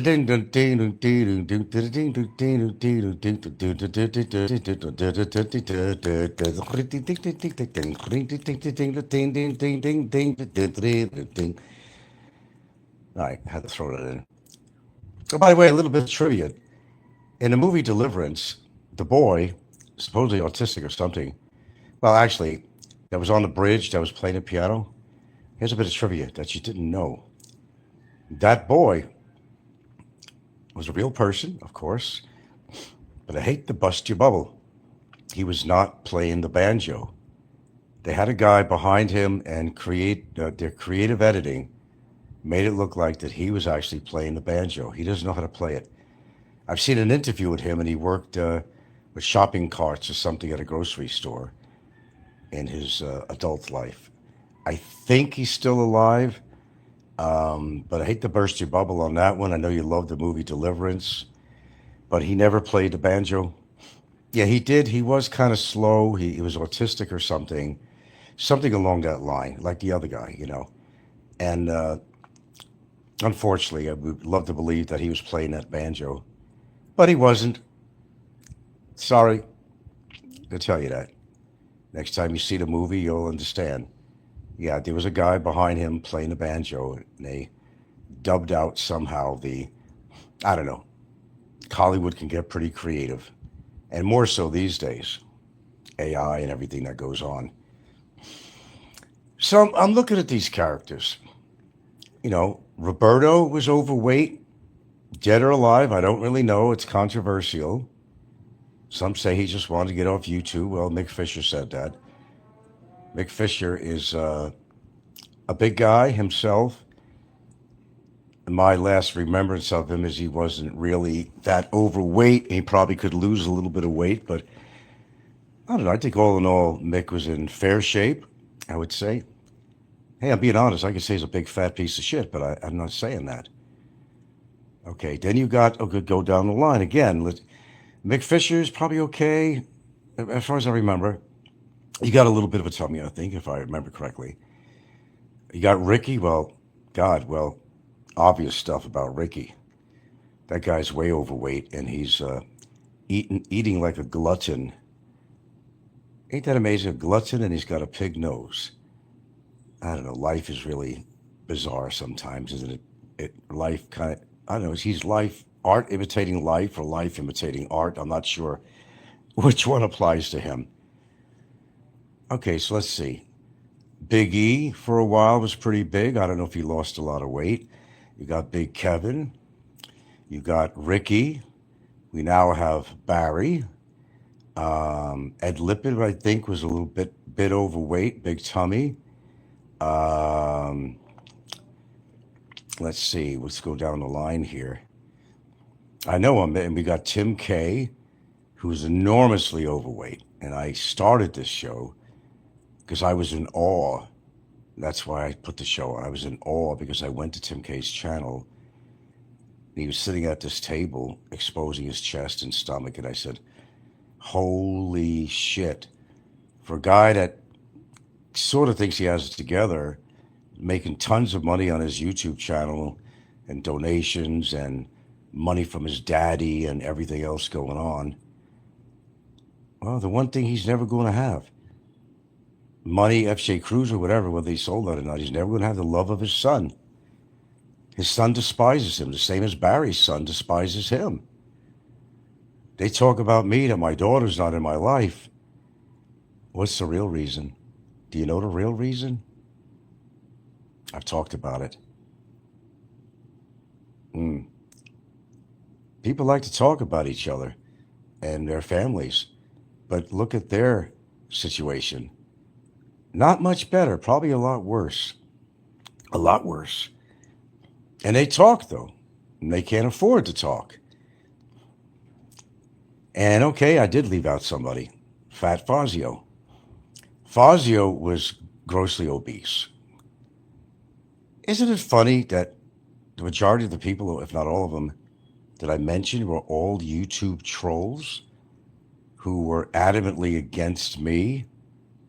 Isn't that something? Every single person that I mentioned on here is against me, and they all are obese. Isn't that something?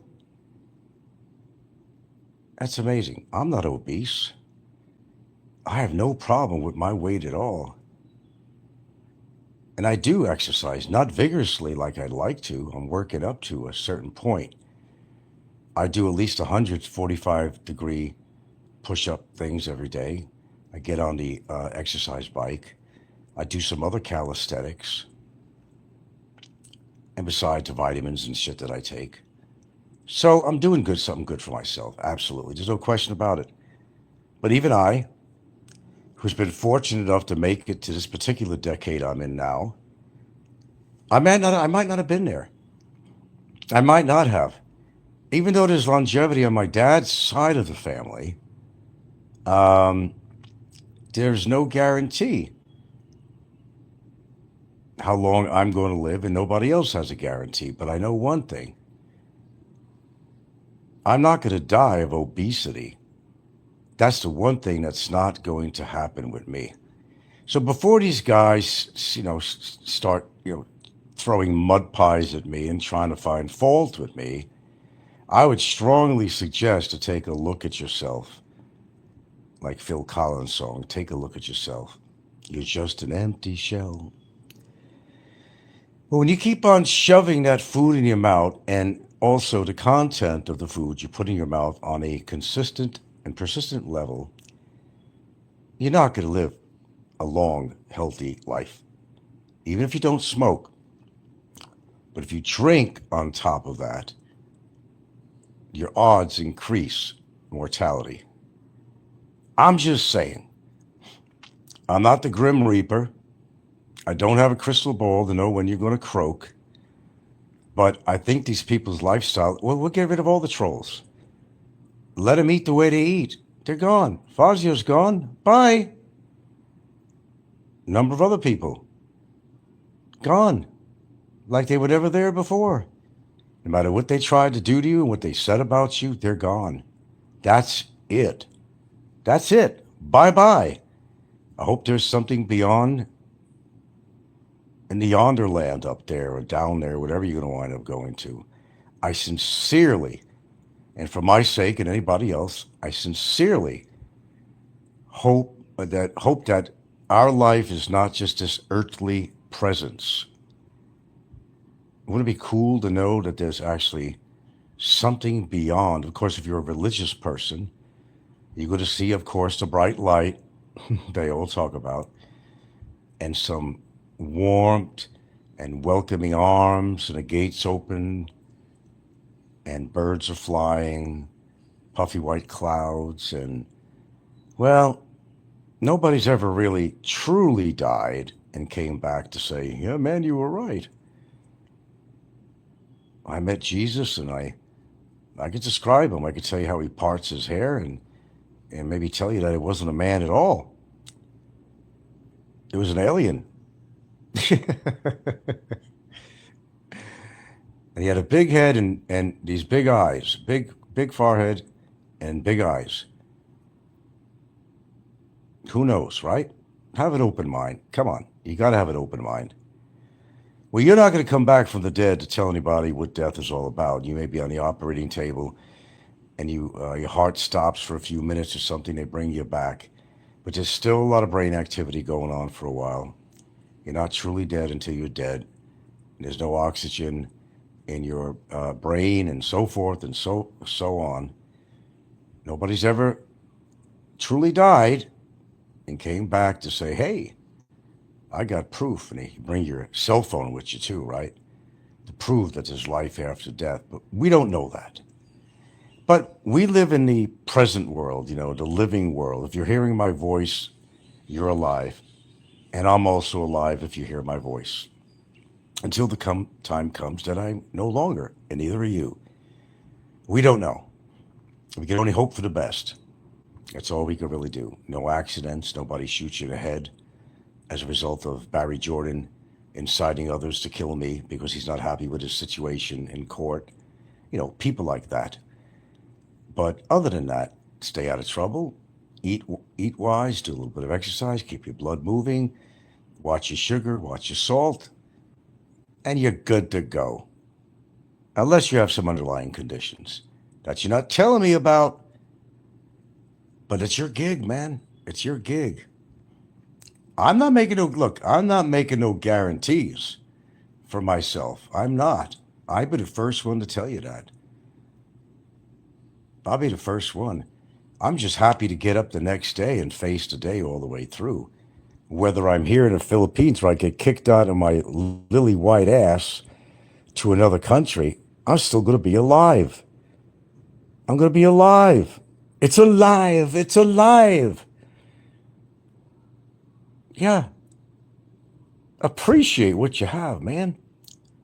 I say that all the time, but I see the way you guys and John, John Blaze.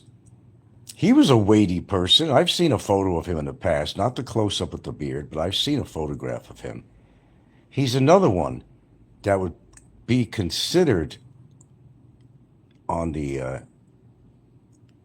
BMI rating, would be considered obese. That's practically everybody. I haven't seen a full current body shot of Popeye, but I'll bet you he's got a big old gut. Gosh. Gigantes, he's a big guy. I met Gigante. He's not a skinny guy. He's a big guy. He's got a belly. The whole list, really. Who is not overweight on here? I don't know.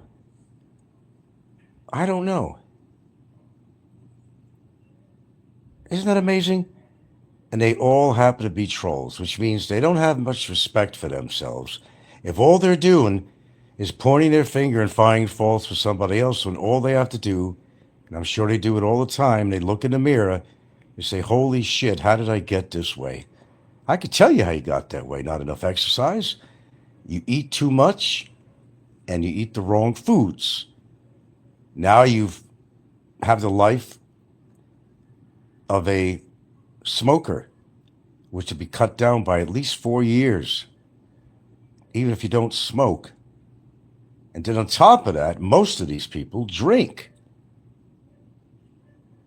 Okay, I have to add another person to this. It doesn't stop. It doesn't stop. Nico is considered obese. In other words, every fucking troll on here is obese. Every fucking troll is obese. And they're talking about me, calling me frail, Well, I guess compared to these guys, I would be frail. Because they're big, they're fat. You want to keep your body mass low than maybe 26 or less than that. Then your BMI is going to be like over 30, 35, 40. You got a problem, Jack. You may be younger than me, but I would not be surprised if I outlived most of these mofos on here. I would not be surprised at all. That's my show. Isn't that strange how life deals with people? The ones that attack you all the time, and go take a look at them. But take a look at yourself. You're just an empty shell. That's all I could say, man. And I think I said it very well. Happy Glutton Day. That's just not me. I may be a lot of things, and to you I may be a lot of things, but the one thing I'm not obese.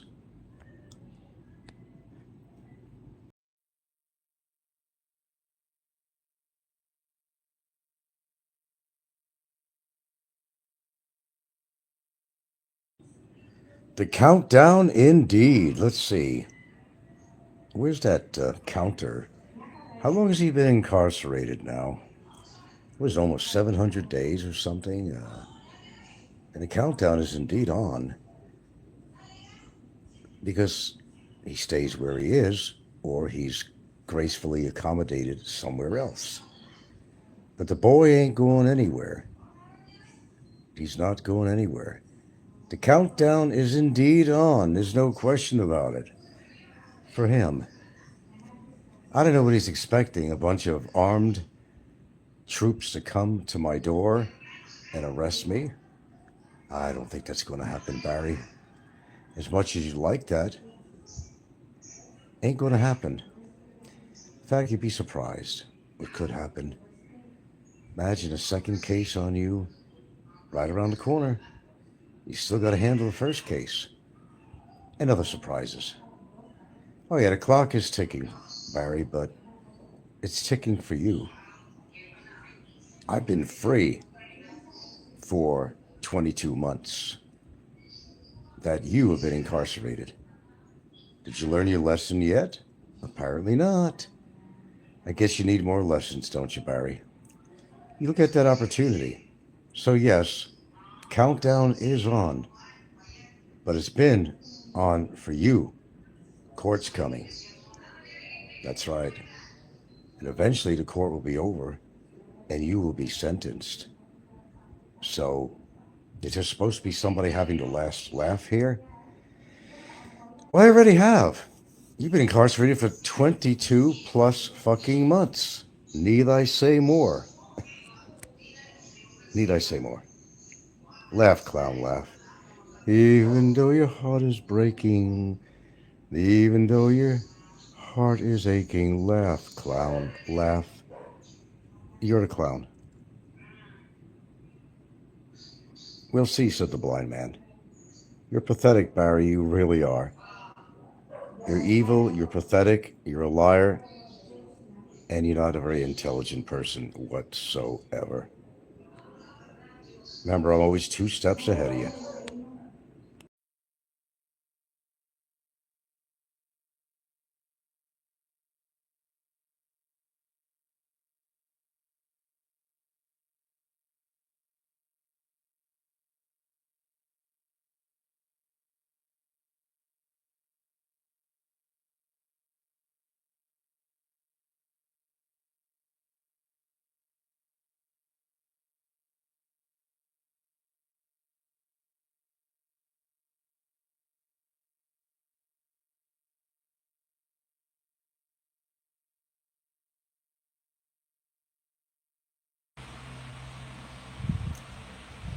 Oh, always have a few moments of silence before I come on to wait for a few people to come on. It's my thing. So stand by. Well, it don't matter really how many people are in here.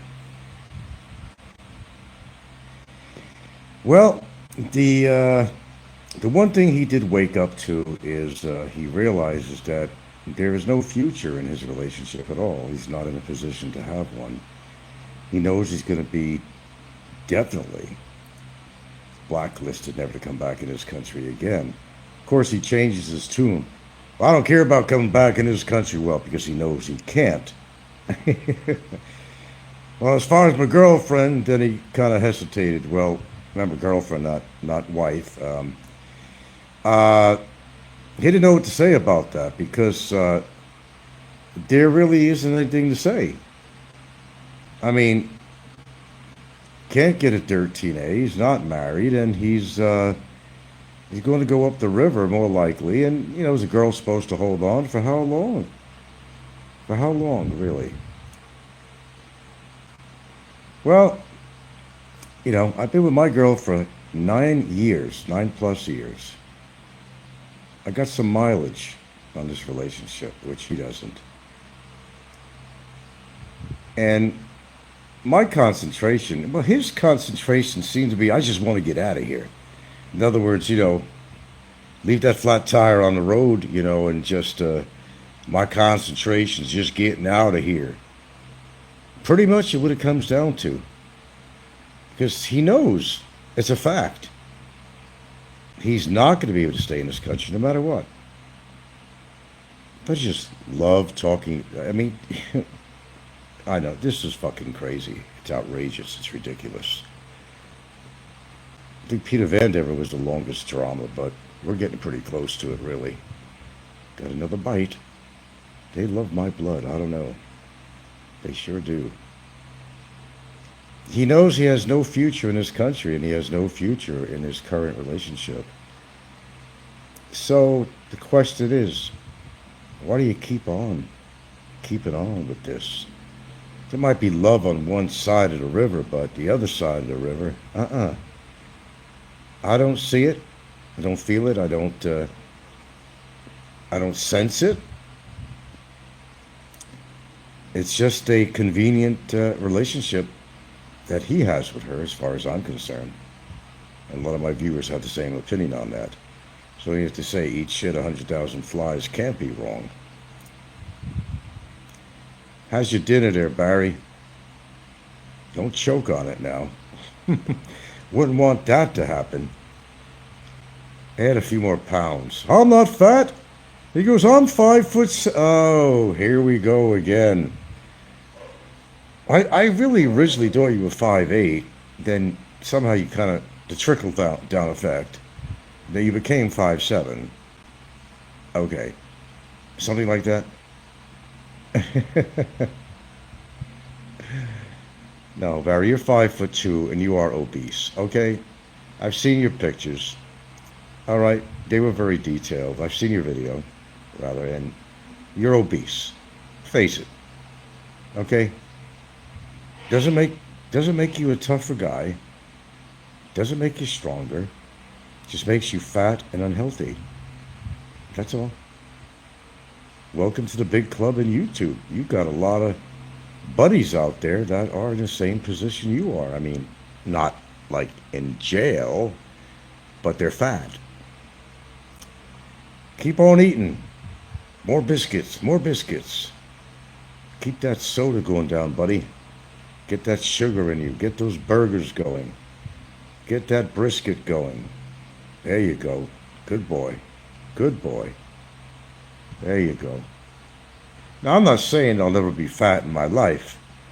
If I was incapacitated somehow, you know, physically, and I couldn't walk and exercise, that could happen. But until that time comes, nothing wrong with my weight, brother. Nothing wrong with my weight at all. Very comfortable with my weight. You see me in the street, you don't say, that guy's fat. No, you wouldn't have any reaction at all, because I'm not fat. He's got enough problems as it is, other than running his mouth 3 shows a day that he's been doing. But he doesn't understand, his situation is not going to change as long as he's running his mouth. And he's got a court coming up, you know. Hello, Sid. He's counting down. Yeah, I see. He's counting down because he's bored. I'm guessing nothing happened in 3 days. Well, we'll find out, won't we? Won't we?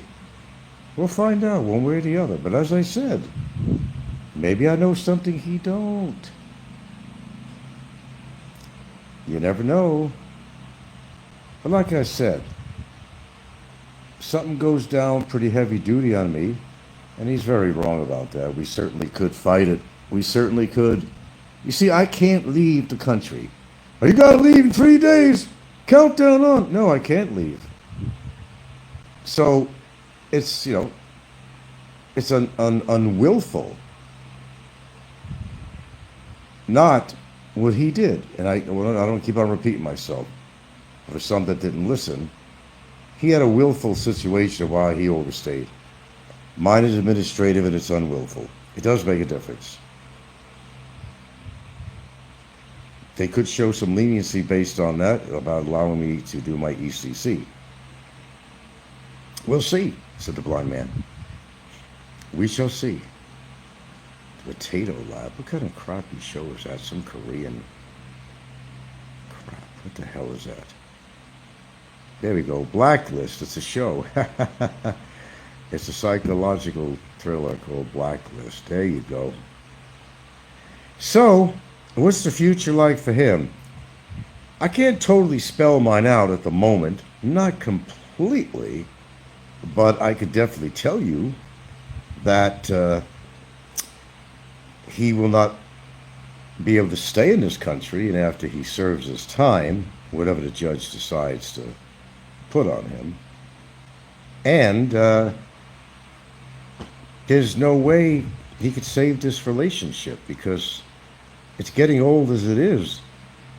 Poor girl doesn't, oh, poor girl, my ass, but she doesn't have a chance of having a future with him.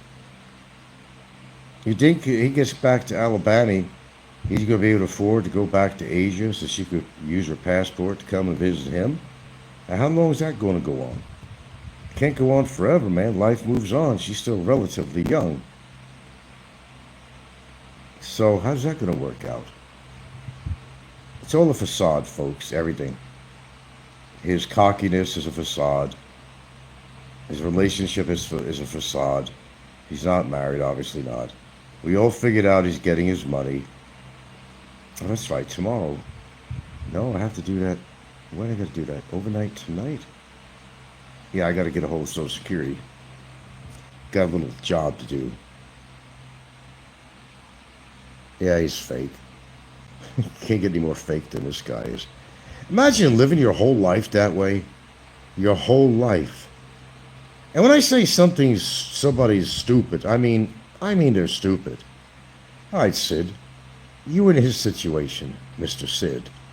You got these fucking charges on your ass for a particular reason. Would you go and do the same thing over and over again and expect different results or something positive to come out of that? Simple question. Honest question. But he does. Go figure, man. He must have hit his head pretty hard at some point. Right. You wouldn't. Of course you wouldn't. Because, you have some intelligence going for you. You're not a fucktard like he is. He's a fucktard. By his own demonstration. Low IQ, well, that all part of the deal, yeah. I mean, it's so obvious. Who in their right mind, and I use the words right mind, would continue on that path of destruction? Did he just give up, or is he just like the free accommodations? Is that possible? And Harry said, I mean, he had a wonderful life in Alabama. He was living in his friend's garage, by his own admittance. Living in his friend's garage. And if he could get his woman to United States, you're going to live in a garage? Cardboard box, tent, back of a truck, perhaps? He can't offer a woman anything. You got to understand, you got one life, and you want to live it the best you can. That goes around both ways, man or woman. You want to try at least to live it the best that you can. Even if you can't achieve your 100% goal of where you'd like to be in your life right now, to make some stride, to make some headway. I mean, that's all that matters. To find some positive instead of everything being so negative and lashing out at me and other people, and just not doing himself in the process very good, mentally or physically. That's all I'm saying. It's like watching a fun circus. I mean, it's a freak show, really, is what it is. It's a freak show. He's the freak, and he's the show. Doesn't have a goddamn thing to talk about, or know how to talk about anything on there. It's gotten even old for me. I don't mind a challenge with somebody. I really don't. But I gotta tell you, Foz used to say that. I gotta tell you. And all you hear is the same line. Singing a song about a man's dick. That's all we hear on here. Because it's all he's got. And that ain't even nothing. Do you know the Muffin Man, the Muffin Man, the Muffin Man? So, change the lyrics a little bit. Do you know the Mushroom Man, the Mushroom Man, the Mushroom Man? Am I lying? Did he have an appendage that was as small as a mushroom? Did he or did he not? Have you seen the videos? Are you done? Yeah. Oh, I think it's din time. Yeah, the Mushroom Man. Thank you very much, Sid. You hit the nail on the head. Do you know the Mushroom Man? It was not a song about a man's dick if you listen to the lyrics. No, it wasn't. But that's all he's got. How many times we got to hear it before we just upchuck or just turn off the damn cell phone? Well, we got some din going here, baby. Look at that. Roasted chicken and taters. Roasted potatoes. Taters. Look at that. Looky. There's no McDonald's meal here, boys. Look at that, Barry. Look. Yeah.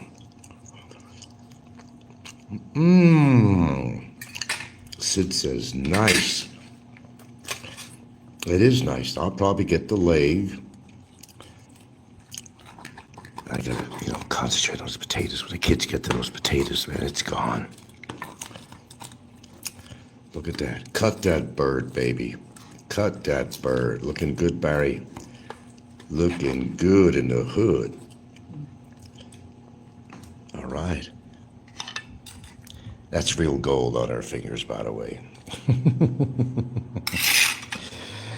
You're just too easy, Barry. I mean, I'm sorry, it's hard not to insult you because everything you've done on or off camera and everything you said has been so foolish and so ridiculous.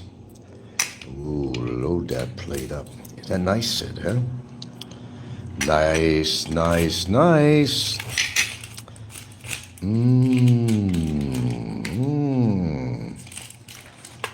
I got the Dependable 13 on here now. The Dependable 13 team.